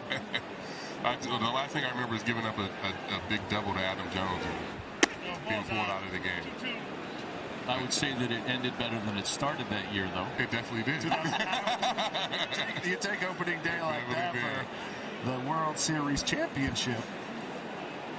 But it was different. You know, I had a chance to start opening day a couple of times in Cleveland, but putting on that New York Yankees uniform and having that New York across your chest for the very first time was incredible.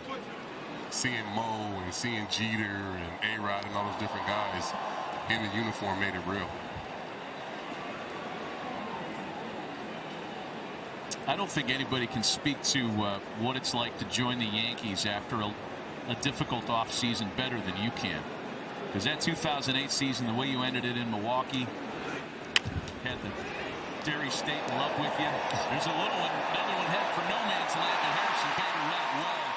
Former Gold Glover comes up to make a very nice catch. And that's definitely a lot more difficult here at Oracle. It's a very windy day. It swirls. It does a lot of tricks. And Harrison Bader, this is why they brought him in. The Gold Glove center fielder, the instincts, and running and sliding, staying with it in the wind. You can just see everything's blowing everywhere. And that's a tough catch. Nice play. You know, it's just like the ball Devers hit earlier in the game, but Drew Grisham kind of lost it in the sun, and shadows are kind of gone now, and, you know, Bader was able to make that play.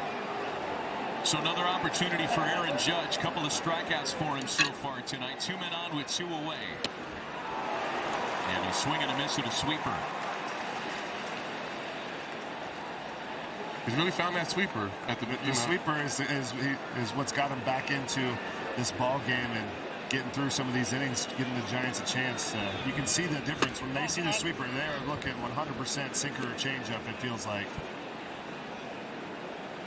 Aaron Judge, a .340 hitter last year and route to MVP honors with runners in scoring position.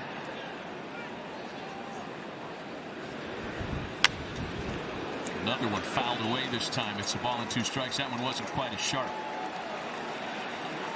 But good location. Location can trump. That's top outside of the zone and just not able to get to it as Judge. So here we go. 2 strikes. Where you go here? You go back out, in. I think it's sweeper away. He goes in. Changeup. He has struck him out on a changeup and a sinker tonight. 2-2. That last pitch he fouled off was a four-seamer. If he goes top of the zone sinker, coming back outside, I think he had a chance to get him looking. Top of the zone sinker away. All right.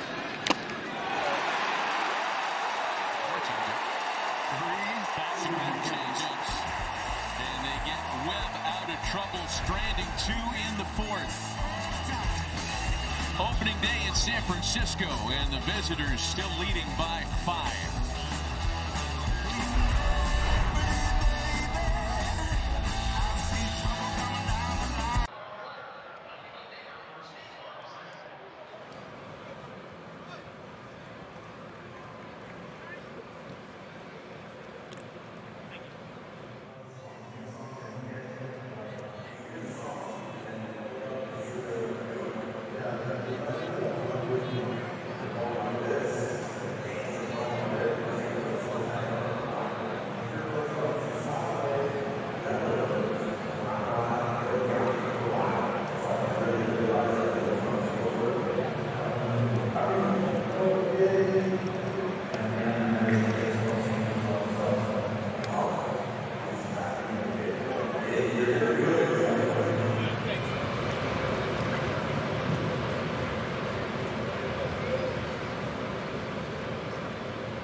Welcome back to San Francisco on Aaron Boone's favorite day. You told your team, call someone who helped you get to this point on opening day. Who's that person for you, Aaron?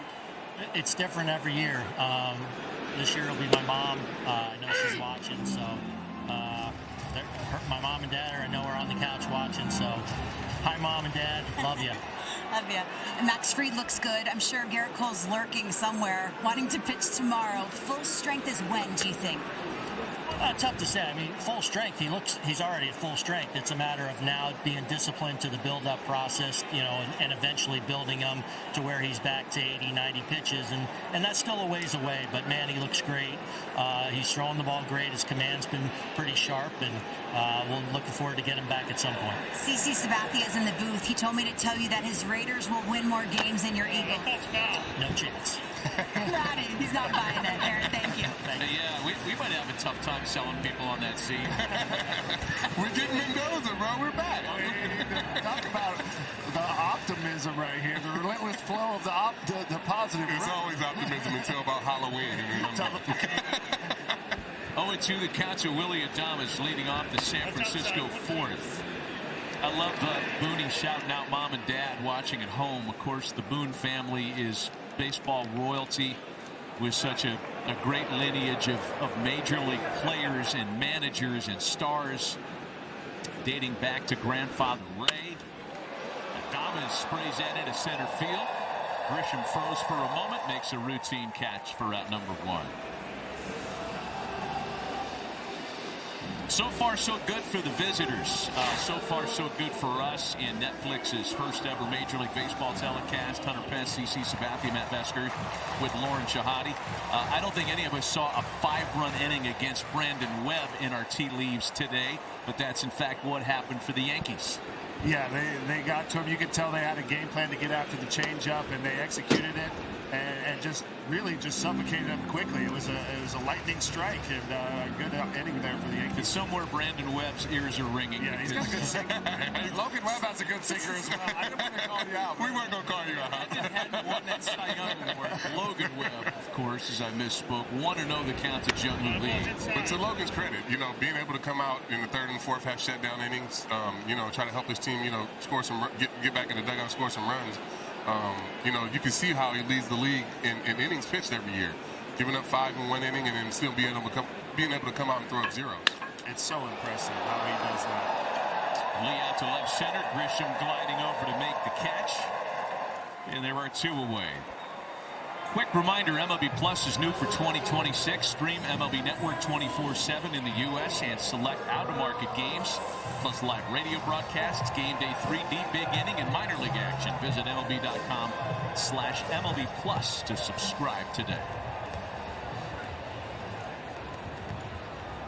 Don't look now, but Max Fried has retired 7 in a row as he goes to work on Elliot Ramos with the bases empty and 2 gone. We mentioned the significance of Elliot Ramos starting in left field tonight, guys. And it ends quite a distinguished streak in Giants franchise history, Hunter, one that you were a part of. Yeah, it's one of those classic Hunter Pence streaks that I'm a part of, just super awkward, but he ends a streak of 18 consecutive different opening day starting left fielders. Yeah, that's a classic baseball stat right there. Wow. But congratulations to Ramos to end the streak. It started with Barry Bonds. You know, our good friend Mark DeRosa was a part of that, myself as well, and no longer we have a consistent opening day left fielder in San Francisco, and it's Elliot Ramos. That is quite a run. Hitting them bombos. That is quite a run, though, right? Like it's most in history of. And Ramos sprays that into right, and it's a base hit that ends the stretch of 7 in a row, retired by Fried. It was a fun stat, though. It's the 19-year streak ties St. Louis Browns, Baltimore Orioles 19-year streak of also starting a different left fielder from 1937 to 1955. So we have the Giants have tied, but do not break the Major League record. 2-out base runner now for Casey Schmidt, who was hit by a pitch in the second. It's a fascinating list of names, too. You mentioned a couple of guys on that list. Mark DeRosa, yourself. Barry started it. Mike Morse, Fred Lewis. I mean, you'd see a lot of names in there, players that were here that had nice careers. Chopper to shortstop. Caballero the short way. Nothing comes of the 2-out single. We played 4 complete at Oracle Park with the Yankees on top of the Giants on opening day, 5-0 New York.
Netflix's coverage of opening night baseball is brought to you by Adobe. Always on fan engagement. It starts with Adobe, official partner of Major League Baseball. And by Intuit TurboTax. Now this is taxes. Top of the 5th inning, and on the first pitch, Cody Bellinger has a base hit into right, and the theme continues. The Yankees jumping the count early against the 2-time All-Star. That's got to feel good for Cody Bellinger. Get the first hit out of the way here, and yeah, you're right. It's get one out of the heart of the plate, get your sinker, get your changeup, and let it rip. And that's a beautiful line drive for Bellinger.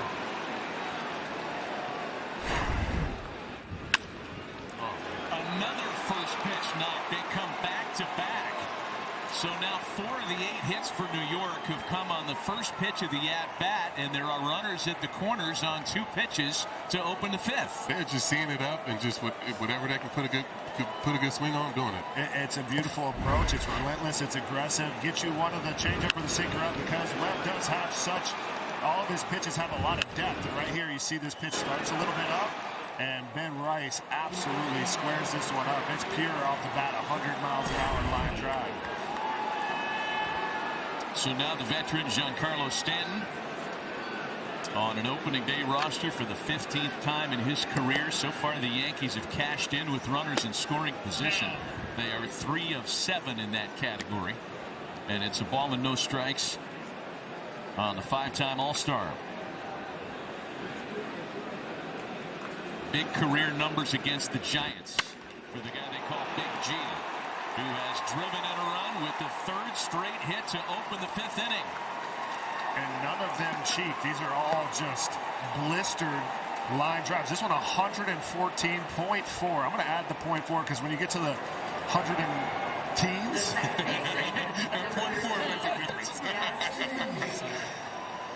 Pitch count's getting up there a little bit. Might want to start getting somebody up in the bullpen. Yeah, right here. You don't often square up big league pitching 3 times in a row, and it's a good lineup, but they're on it. That's a chunk of dough. Gave up 4 straight hits in the 2nd, 3 straight hits to open the 5th. You know, ifs and buts and candies and nuts and all that stuff. If you could take the 2nd inning away, Webb's been pretty good tonight. But the 5th inning is starting the way the 2nd started. I just think you have to give the Yankees hitters and coaches credit, for, the game plan they came out here against Webb today. And, like I said, just being aggressive, seeing it up, and putting a good swing on whatever they see. Yeah, it's been extraordinary in executing as well. Chisholm bounces it to first. Schmidt to second for 1, and the relay's not going to be in time. It gets away at first base, and that'll score a run. A giant misplay leads to a 2nd run this inning. Another runner gets hit with the ball right there, but that's the 3rd hit while running for the Yankees.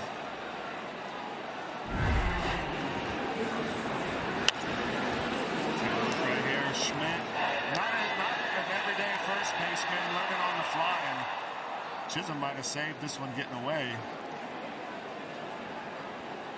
Casey Schmidt making only his 13th career start at first base tonight. And perhaps some of that inexperience is at play, as you suggest, Hunter. 7-0 New York. And that's a tough play to field it, throw, and get back to first, especially if you're not super familiar. Your 12th start, but Schmidt's been incredible. He started as a 3rd baseman. He can play short. Got really good at 2nd last year for the Giants, so he's a grinder. Ball's inside. Counts a ball and a strike on Jose Caballero, who has a run scored and an RBI single on his line tonight. 7 runs on 9 hits against Logan Webb. A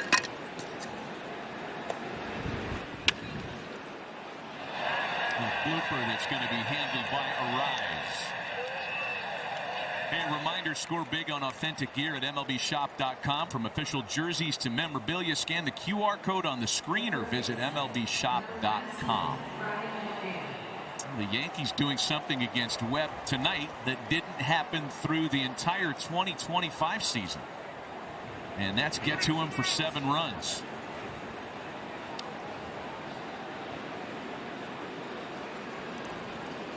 So with 2 gone now, here's Ryan McMahon, who has been a contributor. He has singled in 2 runs and walked.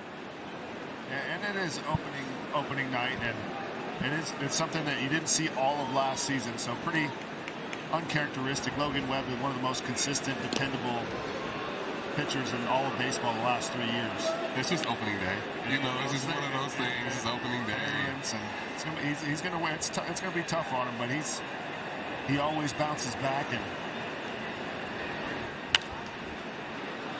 ball and a strike on McMahon. Keaton Wynn up in the bullpen for San Francisco. And it feels like this could be the end of it for Logan tonight if he can finish off the 5th inning.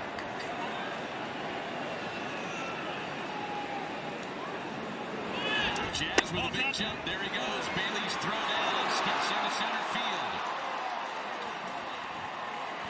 Guy that wants to go 50-50 this year has his first stolen base of 2026. Well, it starts with one. I was about to say, can't get the 50 if you don't get the first. That's some aggression right there. Obviously a 7-0 ball game, but still only the 5th inning. And he's got that athleticism. Well, he's on a pace for 162.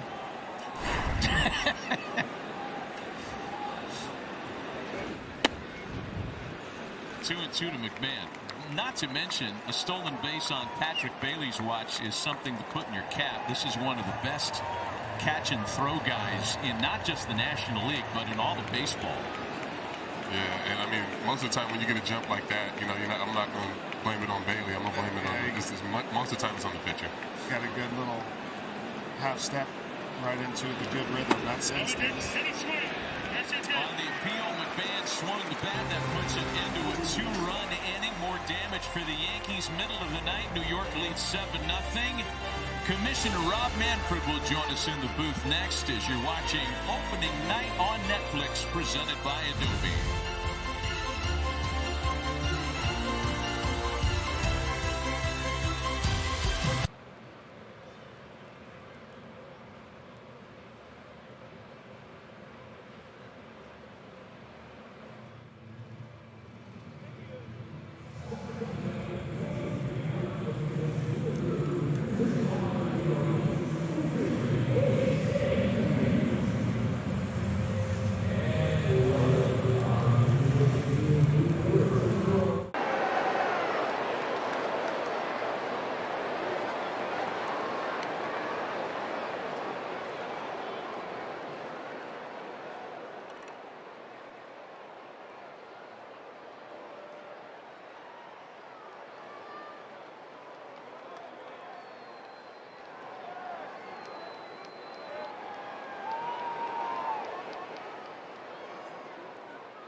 Eight-9 the top of the order for the Giants as they start their half of the 5th, trailing the Yankees 7-0 on opening day. Pleasure to be joined by Commissioner Rob Manfred in the booth. Happy opening day, Mr. Commissioner. This is pretty good stuff. Thanks, man. Great opening day. I mean, it's absolutely fantastic. We have so many questions for you. I mean, Hunter and Cece and I, we were going into it. Let's ask the commissioner about this and about this and about this. Here's the first one. What was your first opening day? I'm just curious. My very first opening day was a Mets opener it had to have been 88 or 89. As a fan? Yeah. I was working for baseball as an outside lawyer. Okay. The Mets used to have a big party. A bunch of commissioner's office people would get invited, and that was the first one. So, Commissioner, I want to ask you, on the heels of kind of that first opening day, when did you fall in love with baseball? Let's go back even further. What was kind of that journey? My first major league game was in 1968. We drove down from upstate New York to see a Yankee game. My dad was a huge Yankee fan. It was Old Timers Day on Saturday, and it was Mantle's last year. I was a huge Mantle fan. He hit 2 home runs in the game. It was the last time he ever hit 2 home runs. He actually hit a home run from each side of the plate. It was a pretty good start. From The Mick. Now, they did lose to Minnesota 3-2, but that was a deep all, what we remember is two home runs. Yeah, that's a great way to start off being a fan. Yeah. So it was really fun. Really, really fun. Full count to Patrick Bailey, 3-2. Now you got to answer Cece's questions. These are the hard questions. No, my main statement or question was, can we get a 10-run rule? I don't want to see pitchers. I don't want to see pitchers. WBC got to make it. WBC has got me like, we need a 10-run rule. You know what? I took one rule from the WBC, which was the extra inning rule, and I take more static about that than any other rule change. So I'm not really doing the 10-run thing. That rule is had some success in rule changes. That one's known as broadcaster's delight. Yeah. Extra innings The rule. broadcasters like it, the fans like it, and my traditionalists are still not on board with that one. Harrison Bader with a high infield pop that Jazz Chisholm will handle. Well, so far so good for ABS. I think the response has been great. Yep. The uniform personnel, players, and coaches are on board, and we've already had one tonight. Yeah, I think that using it in the minor leagues, getting the players have a chance to get used to it, doing it in spring training the year before this, I think really important. And there's something fundamental about the desire to get it right in high leverage situations. And if you look at the fundamentals, I think it's a great change for us. 2 quick outs now for Luis Arraez. And, I think a lot of fans would have thought that the umpires would have given you pushback on that, but they, too, want to get things right. It's the spirit of instant replay, of review. I agree with that. The umpires have been great in terms about changes in the game that affect them. They really have been really cooperative. Mr. Commissioner, we want to thank you for joining us. Quick inning, but happy opening day. I know you're busy. Off to L.A. for the ring ceremony for the Dodgers tomorrow, and best of luck. All right, thanks, man. 2026 is underway. With the Commissioner Rob Manfred joining us in the booth. Still 7-0 Yankees back on opening day right after the number 1 team.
Mid-game, and this call to the bullpen for expert relief is presented by Intuit TurboTax. It's Keaton Wynn, who is the first in out of the Giants bullpen on this opening day. Guy who got into a few spring training contests, just 7 innings of work, gave up 5 runs. And Wynn is the first option for Tony Vitello in a 7-0 deficit, top of the 6th inning. And Keaton Wynn, he's a guy who's got a big split finger, real power arm. You're going to see a lot of sinkers up at 98 miles an hour. And had himself a pretty solid spring, pretty impressive to make the team.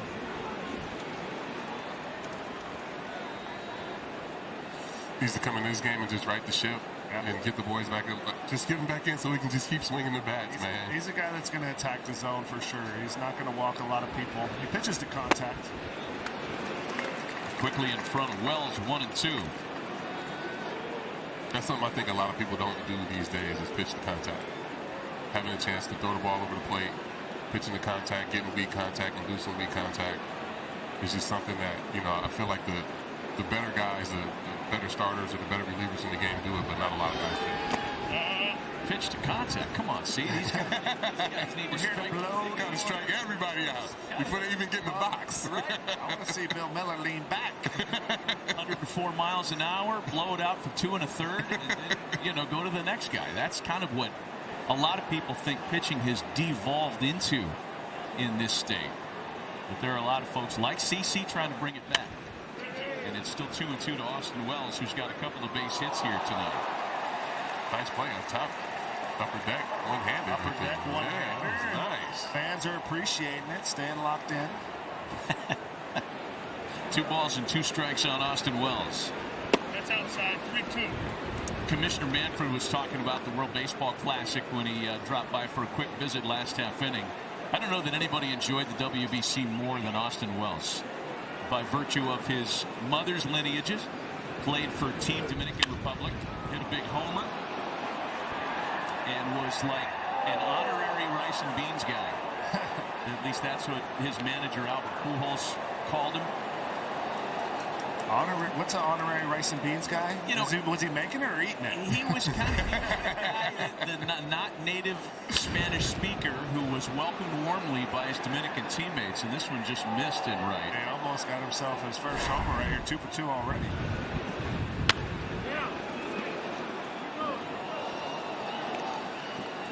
Something of a renaissance man, too. He's like you, Hunter, enjoys the foodie culture. Oh, yeah. Is that right? He's a big burrito blogger. Okay. I got to follow this. I'm a burrito fan as well. And he takes ball 4 to lead things off in the 6th inning. Well, for first-year manager Tony Vitello, not the start he envisioned. He is in good company as one of 8 first-year managers in Big League Baseball this year, as we talked about. Lauren has a little bit more on that.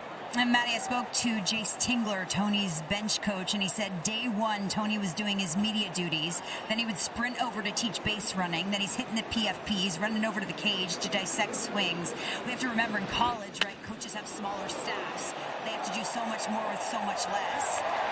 He has it out in right field.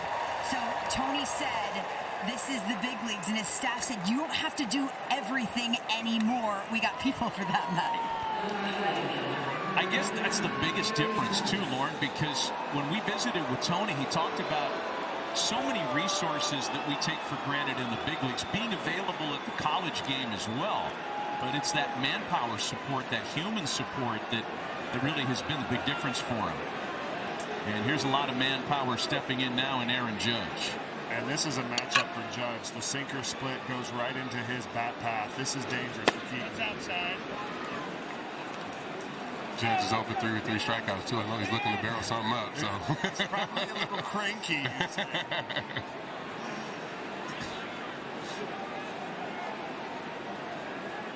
Judge never went through a 4-strikeout game last year at round 2 in MVP, and it's a ball and a strike.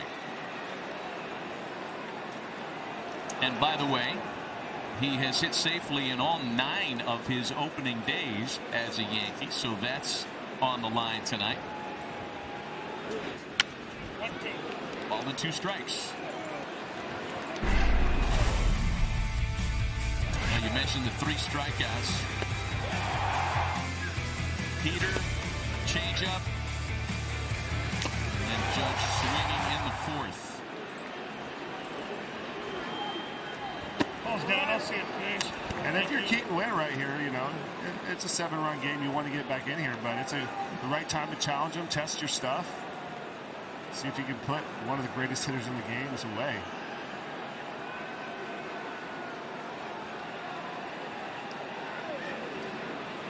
Two and 2 the count to Aaron Judge. There have only been 2 Yankees in franchise history to have endured 4 strikeout opening days. 4 strikeouts in a game known as the sombrero, the golden sombrero. Oswaldo Cabrera in 2023 against these Giants. And the previous year, Giancarlo Stanton had a 4 strikeout opening day against the Red Sox.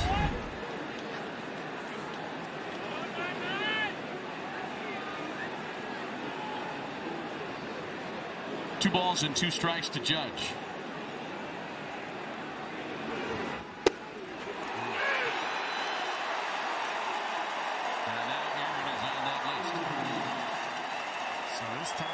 To Keaton Wynn, and they're putting the golden sombrero on their head. Giants fans, something to cheer about. Got to give him a lot of credit right here. Came right after him. You know, threw a fastball right there, right down the middle. Probably, you know, kind of surprised Judge. Probably thought he was going up, but got a fastball right at the knees. If I told you guys that a suggested narrative today would be Yankees score 7 runs in 5 innings and Aaron Judge strikes out 4 times, you would have said what? Opening day. I would have said absolutely not. There's no way. There's no way. But just a testament to the way these guys, you know, put together the lineup. Like I said, 4, 5, and 6 is going to be huge for those guys. The bottom of the lineup, 4 hits in a row. So it's just a testament to how deep this lineup and how good it is. 0-2 the count to Cody Bellinger. You don't lead the league in runs on the heels, even though you have an MVP. It takes a team, and it is a deep lineup, and there are no holes. And the bottom of the order really stepped up here against Logan Webb today. Keaton Wynn trying to strand that leadoff walk at first base. He will do just that with back-to-back strikeouts of a couple of MVP bats through 5.5. So a rough night for their captain. Still a 7-0 lead for the Yankees. You're watching opening night presented by Adobe on Netflix.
Put the bleachers there and you got the same ballpark.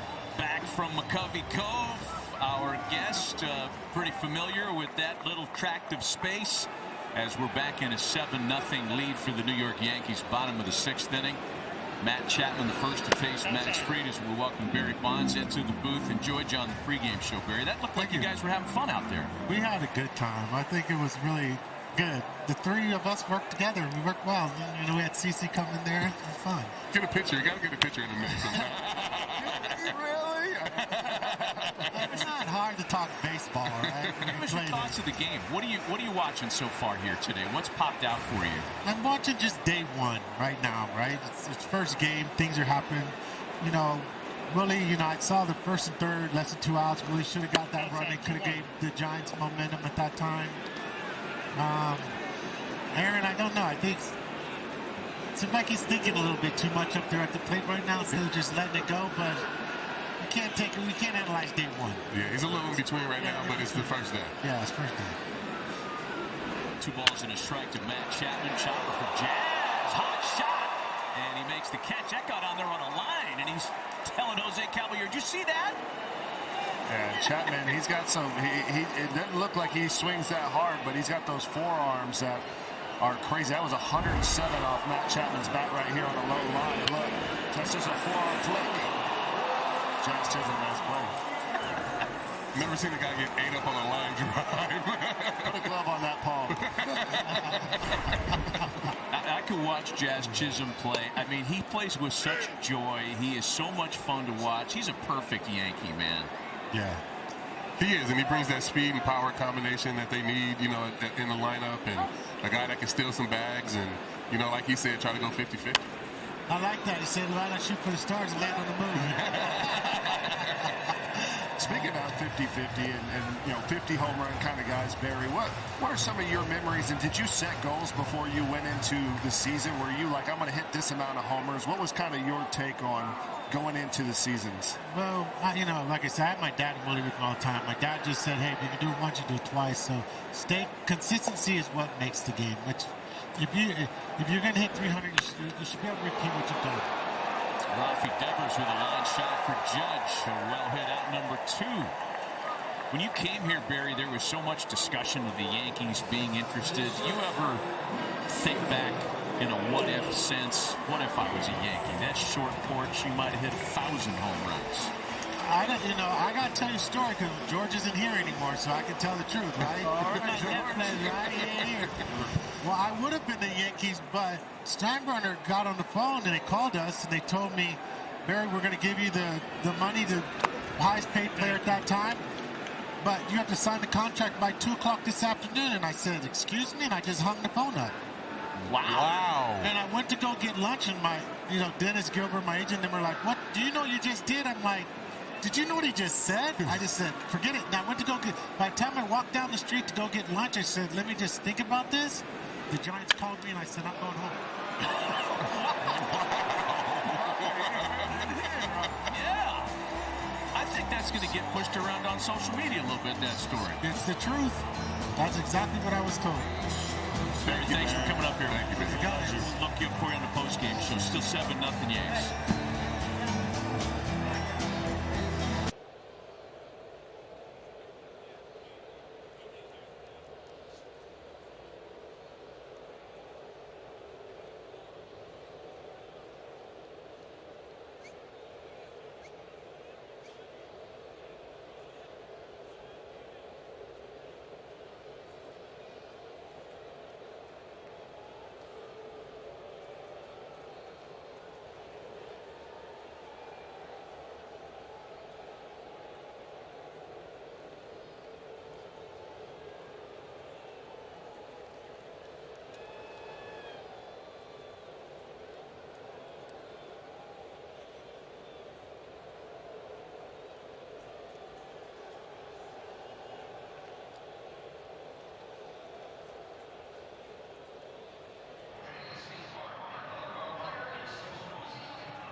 T-Mobile members get free MLB.TV. Redeem at T-Mobile.com/MLB.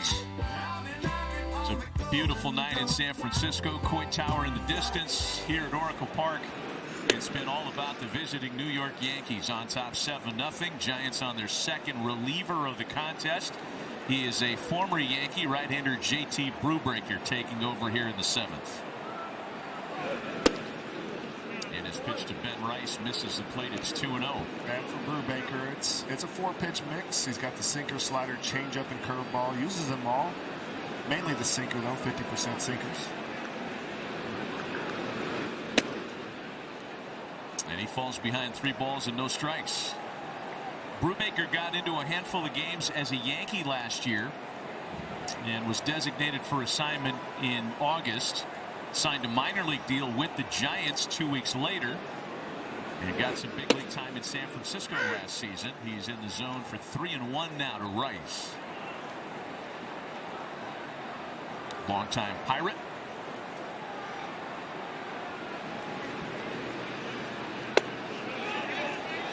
And on the appeal, he swung the bat.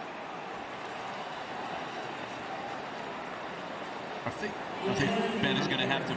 Third base, I think he did not swing. No swing. So he's got the walk. I say Ben took those pads off rather confidently, so I took the head fake from the third base umpire, and Rice is aboard on the walk. So now Giancarlo Stanton with the leadoff hitter aboard. Leadoff hitter has reached base now in 3 straight innings for the Yankees. Every Yankee has reached base save Aaron Judge tonight. 7 runs on 9 hits. And it's just this type of lineup, man, with the power that they have, but the patience that they have. It just drives you crazy as a pitcher. Like, you go home after the game, you just spit. You know what I mean? Like, you're just trying to figure out ways to get strikes, get weak contact, and they're just so patient, make you get in the zone, and when you do, they put the barrel on it. And it's been clean. And Giancarlo, I'm sure the Yankees are excited to see how on everything it's just been coming off his bat hot. But a lot of line drives, a lot of healthy swings on balance. Stanton 2 for 3 with an RBI tonight.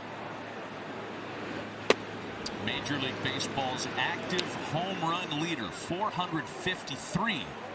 An appropriate conversation after our visit with Barry Bonds. Stanton 40th on the all-time home run list. 2-2. Yes, it did. And that time, Big G unable to hold up. Pretty impressive, though.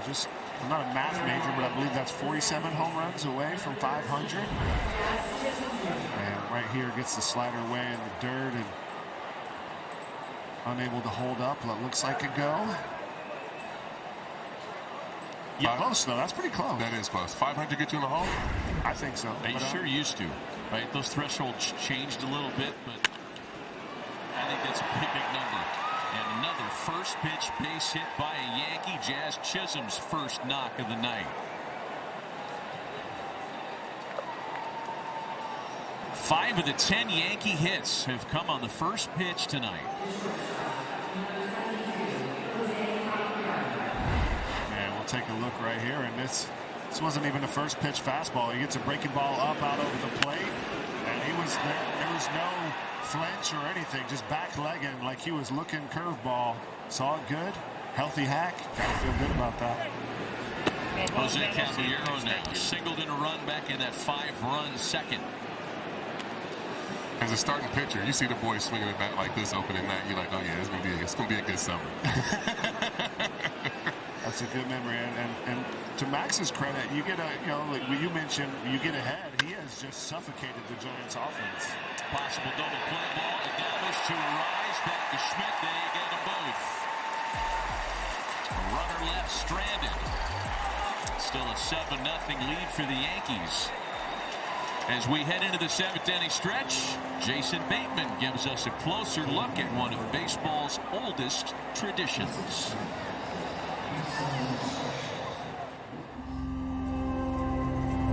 Take me out to the ball game. It's a plea to be somewhere special, to witness something larger than life.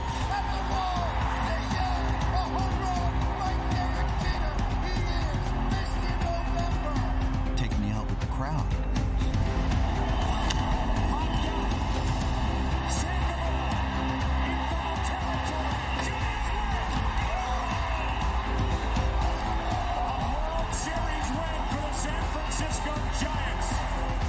Place me in the swelling ocean of strangers who've become neighbors.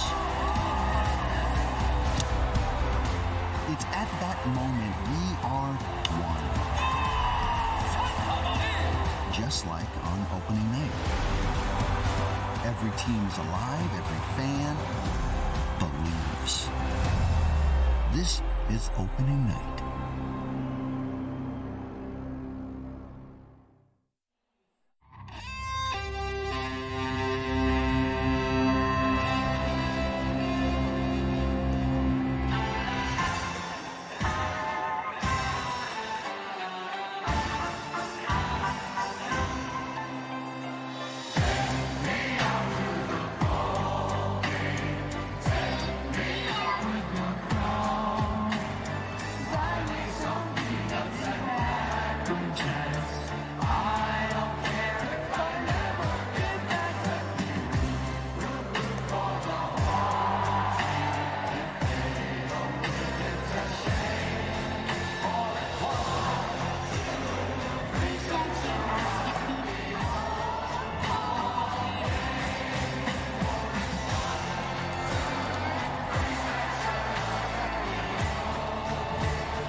Still busy in McCovey Cove as we welcome you back to opening day on Netflix. The Yankees with a 7-0 lead getting out of the 7th inning stretch.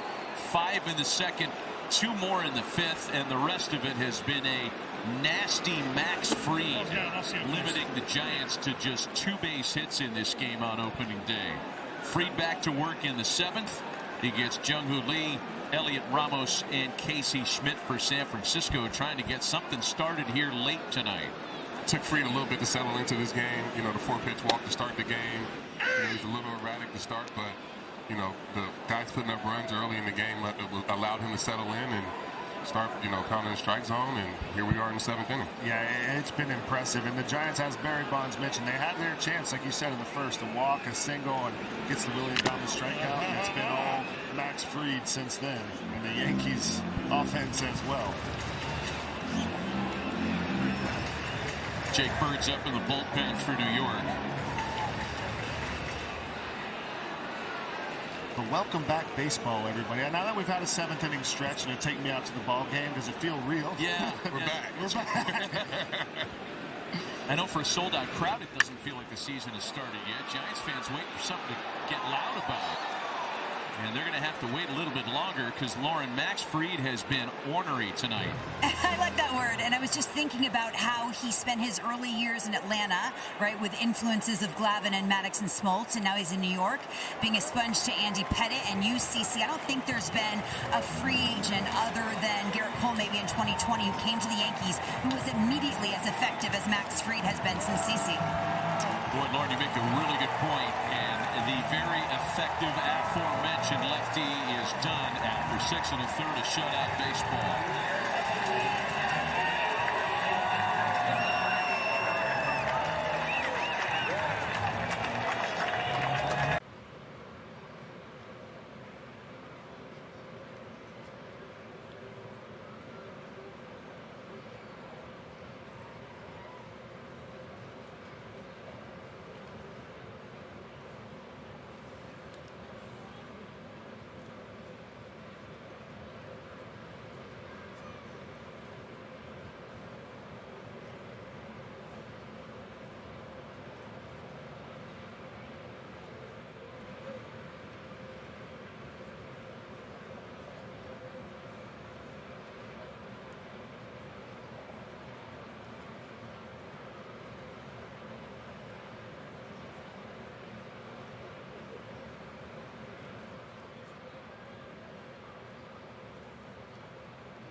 Kicks off tonight on the diamond, but this summer the drama heads to the bleachers. Get ready for the Ultimate Power Showcase, the MLB Home Run Derby, Monday, July 13th, live right here on Netflix.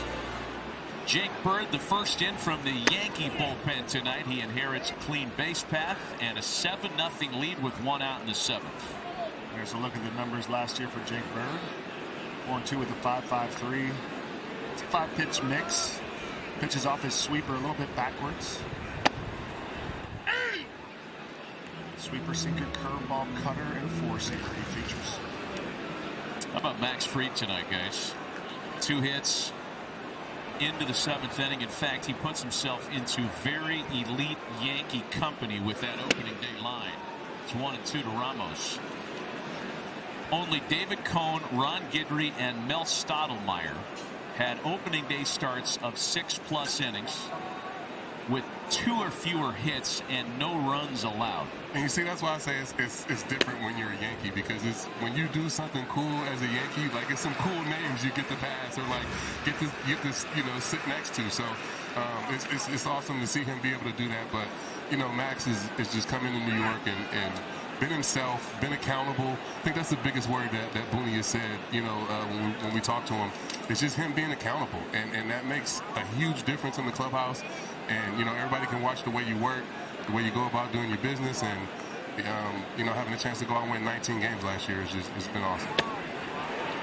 Jake Bird picking up right where he left off with a strikeout of Ramos for out number 2.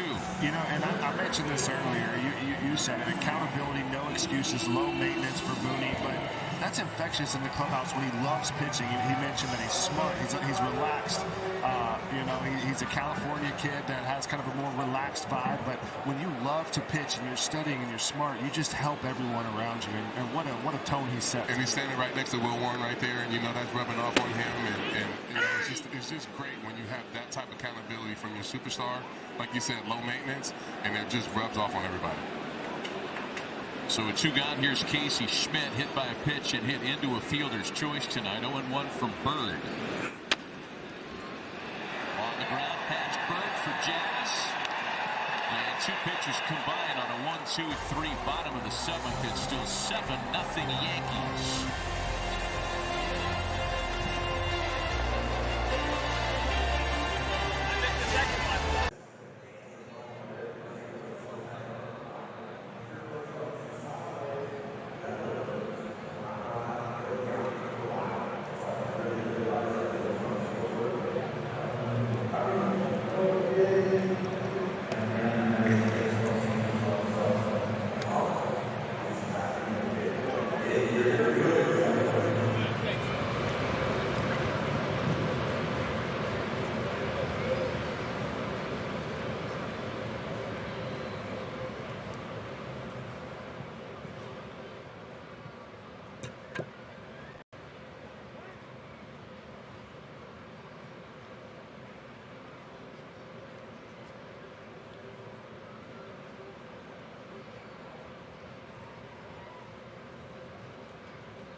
You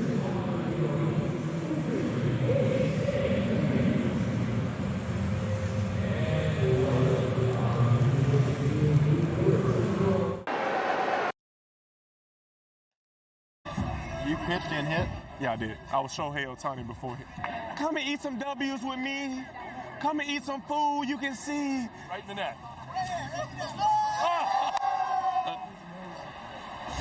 Watch out. Get out my dirt, man.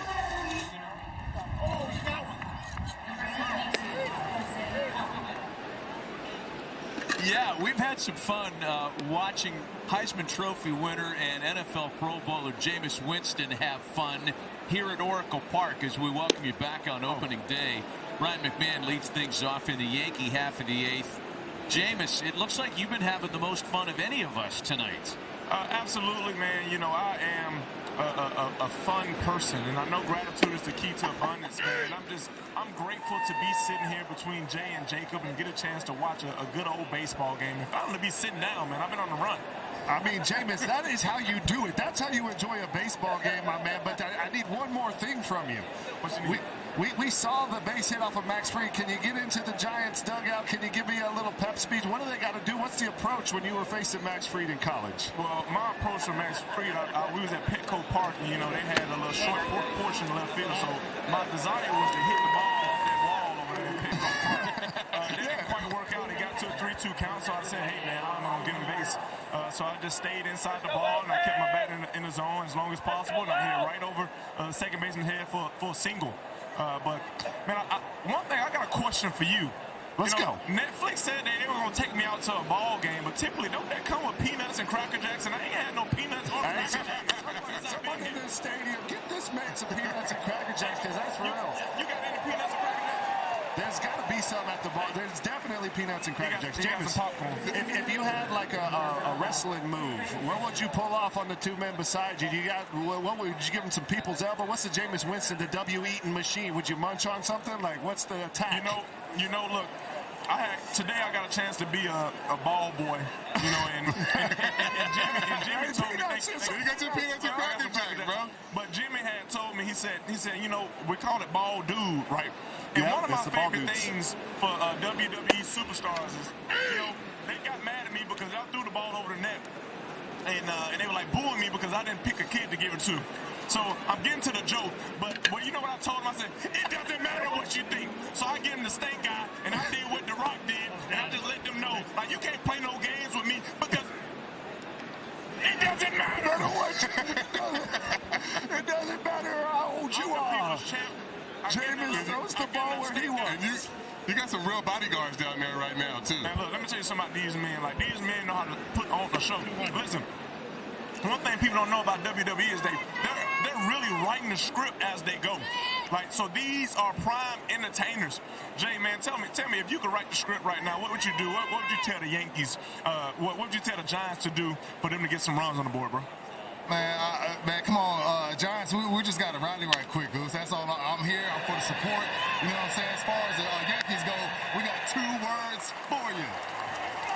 You don't got nothing. Thank you so much for your time, man. Appreciate the respect. Obviously, here, hometown hero. Thank y'all. Jameis, thanks. Quick 1, 2, 3 innings, still 7-0 New York.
Netflix's coverage of opening night baseball is brought to you by Intuit TurboTax. Now this is taxes. It's been all Yankees on this MLB opening night here in San Francisco on Netflix. A 7-0 lead for New York. Brent Hendrick is the new pitcher for the Yanks. And Patrick Bailey has lined out on the first pitch, 1 away.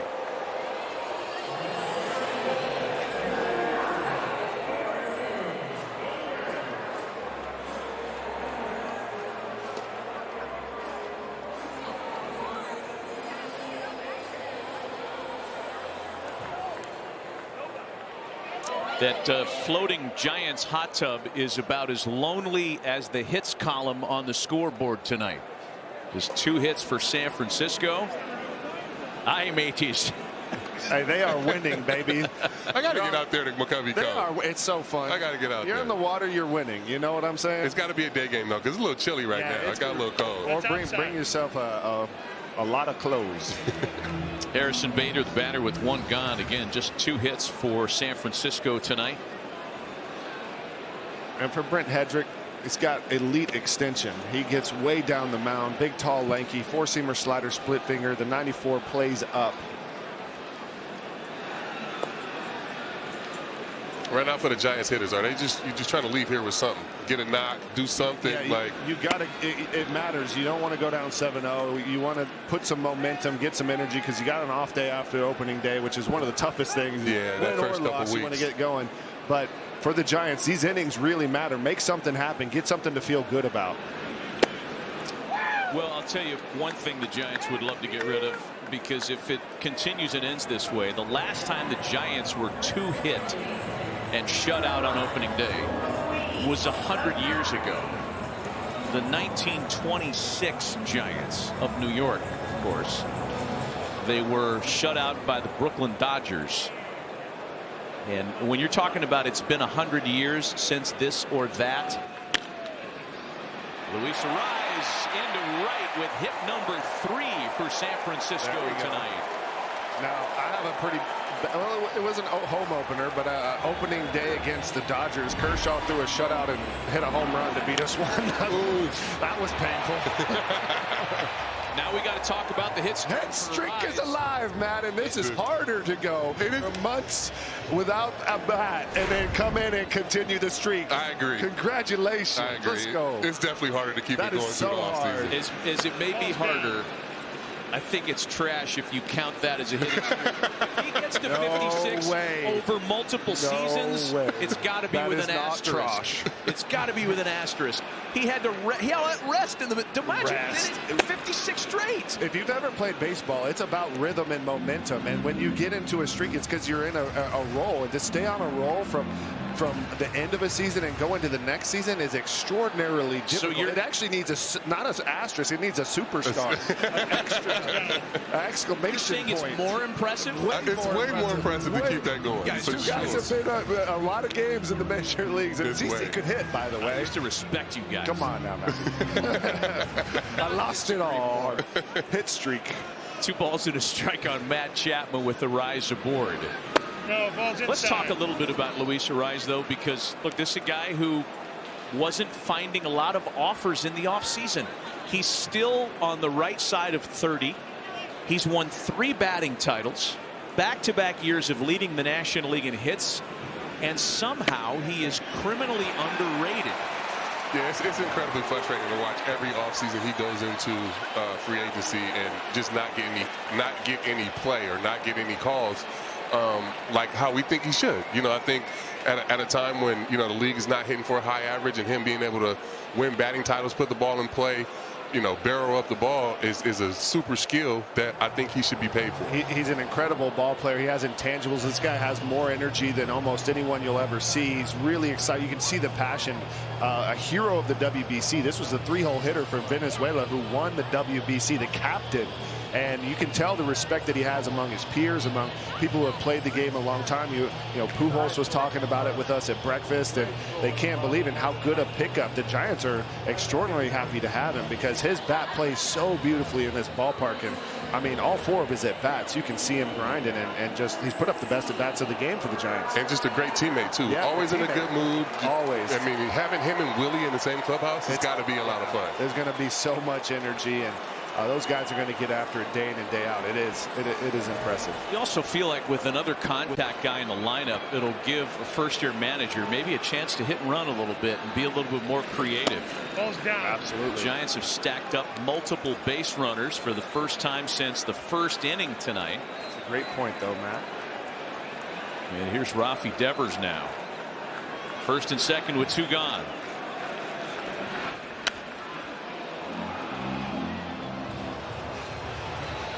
Devers not afraid to have some antics in the batter's box. He's entertaining as well, day in and day out. No, you're not. I think he was a little upset he missed that fastball, but you were right. The 94 to 93 plays up. Got on him a little better. Got on him a little quicker than he thought. Ball and 2 strikes. And I like that adjustment. He sees him upset he was late on the fastball. Devers tried to speed up a little bit. Slows him down. Where do you go from here, CC? I'm going back to the slider. I'm going back to the slider 2 more times. Oh, I like it. Went back to the slider and got a fly ball for Trent Grisham to keep the Giants scoreless through 8. To the 9th for Judge, Bellinger, and Rice in a 7-0 Yankee lead.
Submit your picks in the 2026 MLB Opening Day Pick'em presented by Konami Baseball. Visit MLB.com/pick'em. Rules and restrictions apply.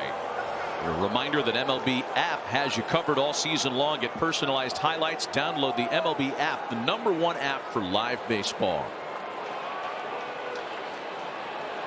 Another pitching change for San Francisco. Right-hander Caleb Killian making his Giants debut. A long road back to San Francisco. Aaron Judge picking at the first pitch. Very much wanting to avoid a deep count and a potential 5-strikeout game. Well, been a rough day for Aaron. 4 strikeouts tonight. Yeah, just take a look here at the pitches. 2 on the changeup from Webb, a sinker, and a 4-seamer looking the low one from Keaton Wayne after a couple of splits, and this time attacks the first pitch. Tough night for Judge at the plate. But you got to know he's swinging first pitch right there. I'm putting this in play as quick as I can. First pitch to Cody Bellinger, misses inside. And Matty, as you were saying, the long road back, he was traded for Chris Bryant and goes over to the Cubs. He was definitely highly touted in the Giants organization. some injuries over with the Cubs. This is his first time back in the big leagues since 2024, and really just a dynamic spring training. The velo is up. He's feeling healthy, and pretty impressive to keep battling and make his way back to the black and orange. Dealt with some pretty significant health setbacks. Guy who's changed his diet and his workout routine, and he's that guy that has that problem we'd all love to have. Wants to add weight. Never had that problem. Most of us are moving in the other direction. Come on, CC. I did. Did you lose weight during the season, Hunter? Yes, it was hard for me to put it on until like later in my career, where I was finally like, you know, once I always fluctuated with it. When I got to 230, I always wanted to get there. I was like, I can't barely move, so I had to take it off again. But it was part of my journey. 3 balls and no strikes. The count to Bellinger.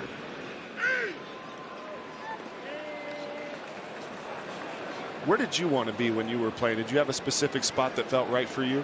Anytime I was in between 305 and 320, I was at my best, which is crazy. I consider myself like an offensive lineman. I mean, mass is gas. Mass equals gas. It gives you that power, effortless power.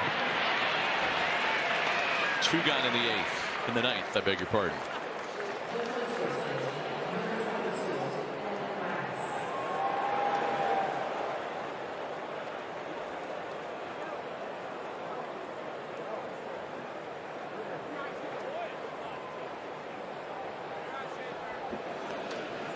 So 2 quick outs for Caleb Killian. He goes to work on Ben Rice with the bases empty. Giants are running out of canvas tonight on opening day, trailing 7-0 here in the 9th. Max Fried was great starting for New York tonight. 6 1/3 of shutout baseball, struck out 4. Logan Webb, 6 earned runs of the 7 allowed in his 5 innings tonight. You know, if you're going to take a silver lining as the Giants, and you come into this season, the bullpen is the biggest question mark, and you fall behind. Logan doesn't have to start. You know you can count on him. He's going to bounce back, but you get in, you know, Brew Baker comes out, has a good one. Keaton Wynn gets to get into the season and really pitch well, struck out Aaron Judge, and now you're seeing Killian come out, and you can see the velo and get some confidence in kind of a low pressure situation. But the bullpen kind of sending a message here in day one is something that you can be positive about from the Giants' perspective. And would you say that's the biggest question you think for this team coming in 26? Yeah, with a couple of the injuries, Randy Rodriguez and Peguero, 2 guys they really relied on, and some of these guys stepping up that had good springs coming in. I know it's just 1 game, but some of these guys that if they can show up are going to really set this team apart and make them work. Well, an impressive 9th from one of their bullpen pieces. Last chance for San Francisco, trailing 7-0 on opening night.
This copyrighted telecast is presented by authority of the Office of the Commissioner of Baseball and may not be reproduced or retransmitted in any form. The accounts and descriptions of this game may not be disseminated without express written consent.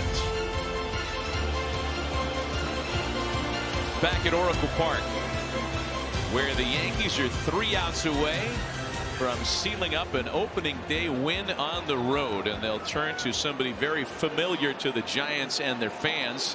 Former Giant right-hander Camilo Duvall takes over here in the 9th. Yeah, very familiar to the Giants. Pitched really well for them. Traded over late last year to seal up this Yankees bullpen. Goes it up to 101. Slider, cutter, sinker. He's a huge piece of this Yankees bullpen. He's going if he has a good year. A little case of the yips there as Jose Caballero clanks one, and it's an error on the shortstop that puts the leadoff hitter aboard for the Giants in their half of the 9th. Hey, base runners any way you can, and hustling right here, and that's just the tough hop right there for Caballero. Take a look right here. Gloves down, bounces up. Doesn't happen too often. Big league fields are pretty nice, but that was a tough hop. That was a tough hop on him.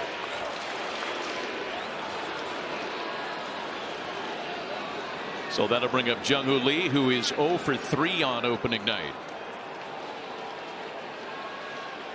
Yeah, Camilo Duvall was an all-star with the Giants in 2023. Led the National League with 39 saves. Traded to the Yankees mid-season last year. Got into 22 games with the Yanks. And did not have the same kind of success. His ERA in that stretch as a Yankee was near 5. But this is a power arm, make no mistake. And with David Bednar as the closer, a pretty good back of the bullpen combination for the Yankees. 1-1. Where do you guys have the Yankees? Here we are in the early stages of the season, the very earliest, in terms of the AL East, because there have been a lot of improvements in that division top to bottom. Yeah, it's been a lot of improvements. Like you said, top to bottom. You got Pete Alonso going to Baltimore. You got Boston improving. With the pitching that they added, Sonny Gray and Ranger Suarez. But I just think the Yankees with the pitching that they're going to get back. And Garrett Cole, Carlos Rodon, Clark Schmidt. I think they have a chance to really run away with this division. I mean, obviously Toronto won it last year. They're going to be back. But I think if the Yankees can stay healthy, obviously you see the lineup can do some damage, make you throw a lot of pitches, and if they can continue to do that, I think they'll be fine. CC, and I'll tell you this, the AL East is going to be so fun to watch, because don't even sleep on the Rays. They got some young talent and some arms coming back as well. Lee lines to center. 1 gone in the 9th.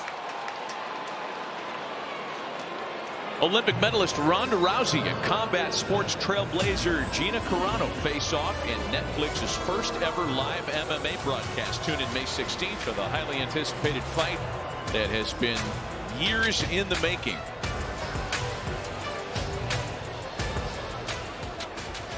Two longtime favorites. 1 out, 1 on here in the last of the 9th for Elliot Ramos. So if the Yankees occupy, let's say, a favorites position in the AL East, among the favorites, where do you have the Giants in the mad race to try to run down the Dodgers in the NL West? Yeah, I mean, you got to tip your cap. The Dodgers back-to-back World Series championships. They added Edwin Diaz to the closer role, which is pretty impressive. You added a Kyle Tucker as well. It's an incredible organization, and they execute and they do the fundamentals right on top of being superstars. So the Giants, and I mean, the Padres are incredible.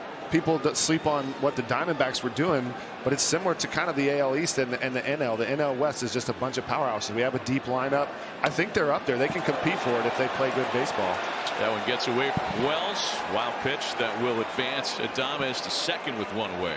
Yeah, I mean, you look around the diamond at the Giants. I mean, they got a lot of veterans on the team, and if they play well, catch the ball, play good defense, and stay healthy, they definitely have a chance. But the Dodgers and the Padres being at the top, and like you said, the Diamondbacks, you know, improving every year. It's going to be a tough. Both divisions are very, very good. The backbone of any team is pitching and defense, and you know, you're looking at Robbie Ray as well. Logan Webb has to, you know, you're going to expect him to be Logan Webb. And then you added, you know, if Malley. These are a lot of if they stay healthy, but Malley was, you know, 2-3-1, one of the best pitchers over with the Rangers with DeGrom and Eovaldi, but that's another huge arm. So they have the starting pitching to battle with anyone on a day in and day out basis. 3 balls and a strike to Ramos. On the ground, another chance for Caballero, and the Giants are down to their last out on opening day.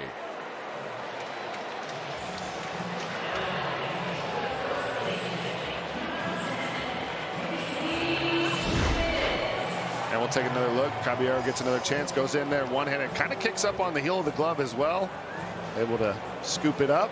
And Ben Rice, take that man to dinner, scooping you another one. That's a big pick.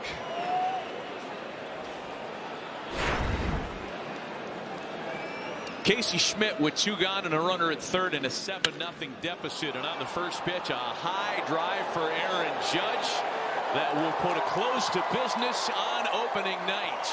A statement win for the New York Yankees. A 7-0 shutout on the road is how they open their 2026 campaign.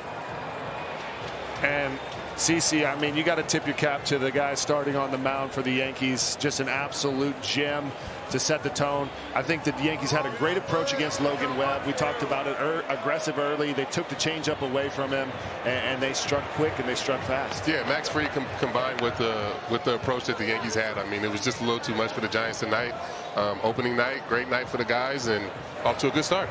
First opening day shutout win on the road for the New York Yankees since 1967. And the good thing about baseball is something that the Giants can't really look to. You know, you always say go get them tomorrow. They're going to have an extra day to kind of stew on this one. But the series will continue after a little time to, I guess, gather up again tomorrow. Yeah, and take that day, get Robbie Ray ready, and come back out and battle. These are 2 good ball clubs. Not the greatest game today that the Yankees dominate, but you got to look at one other thing. We didn't see any home runs tonight. This is the first time in, I think, maybe 7 years that the Yankees don't hit a home run on opening night, but they still score 7 runs. So this offense has more ways than just the power ball and the Bronx Bombers to get after you. That's pretty impressive. Yeah, absolutely. Being able to go out and execute the game plan that they, you know, wanted to go out and get something up early off Logan Webb, whether it was fastball, you know, the changeup. You know, they went, you know, 4 for 6 early off of it, and you know, they were just getting something up early and putting a good swing on it and barreling a lot of, you know, really tough pitches. Harrison Bader kind of replaying the details of the night in 2 hours and 22 minutes. The Giants are shut out. San Francisco has now lost 6 of their last 8 opening day games. Yankees have won 8 of their last 9 on opening day. And once again, they'll have a day off tomorrow before the series resumes on Friday. The tone was set by Logan Webb, and despite a wobbly start in the first inning, he kind of got it back together for a moment, and then in the second, the Yankees really unloaded on him with 5 runs. Yeah, they did. I mean, like we said, they were just being super aggressive early in the count, getting things up and putting the barrel on it. And, you know, we're able to see a triple here. We're able to get 5 runs up on the board early, let Max Fried settle in and have a good night. Yeah, on the other side, Fried looked like he was going to be the shaky one in the first, but when he got into a groove, ended up going 6 1/3 scoreless. Yeah, he gets through that first inning, a walk and a knock. He strikes out Willie Adames, gets Jung-Hoo Lee, and then it was pretty much dominant stuff from Max Fried. He had everything working, the cutter, the sinker, the changeup, even the curveball. There's that high 4-seam to Ramos. Take another look right here. That's the cutter.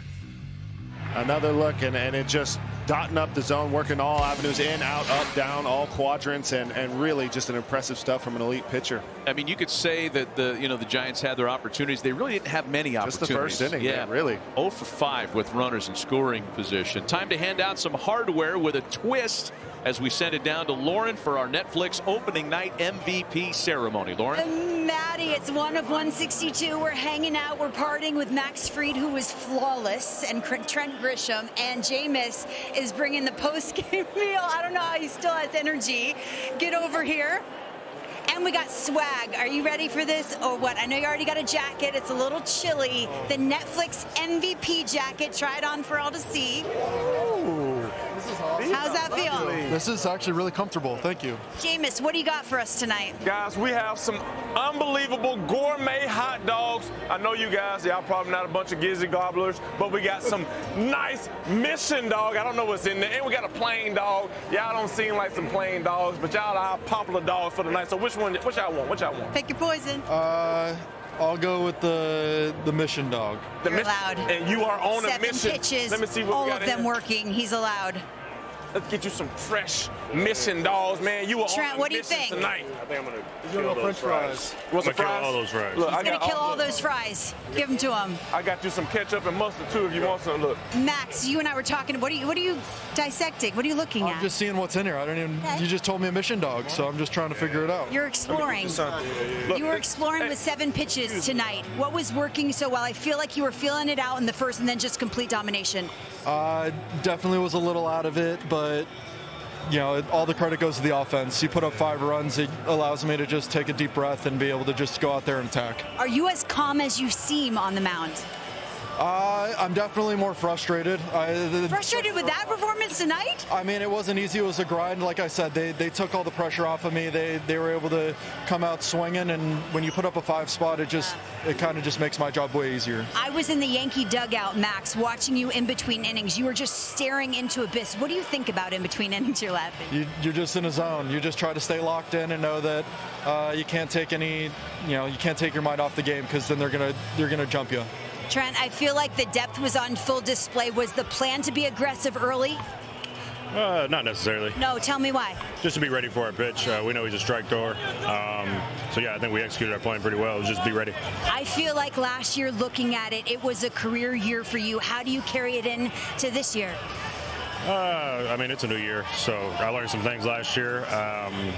Show myself a little bit of my potential, and just looking to build on it. Humble superstars. Maddie, we'll send it out to you. We'll bring you some food in the booth. What a beautiful night in this game we love. Back to you. Sure was for the visitors. Not so sure the Giants feel the same way, but we sure had a lot of fun. Opening night is so special, and I'm grateful to have spent it with you guys. That was a blast. Yeah, it was a beautiful game. There was a lot of stuff happening, but a beautiful game from the Yankees. They really executed. They got their pinch, they hunted, and they hit a lot of balls very hard. This was like 100-mile-an-hour line drives. I think you got to tip your cap to a great offense and a great offensive performance. Yeah, I mean, just a beautiful day. You know, celebrating opening day. I always say it should be a holiday, and just a great team win for the Yankees. I'm going to echo what Hunter said.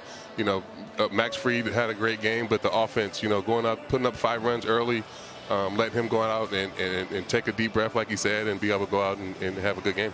The lid is officially lifted on the 2026 Major League Baseball season with a 7-0 win for the New York Yankees in San Francisco. For CC Sabathia, Hunter Pence, Lauren Shahadi, and our friends Bert Kreischer and Jameis Winston, I'm Matt Vasgersian. Don't go away. The post-game show is coming up next, so stay tuned for more opening night coverage presented by Adobe right here on Netflix.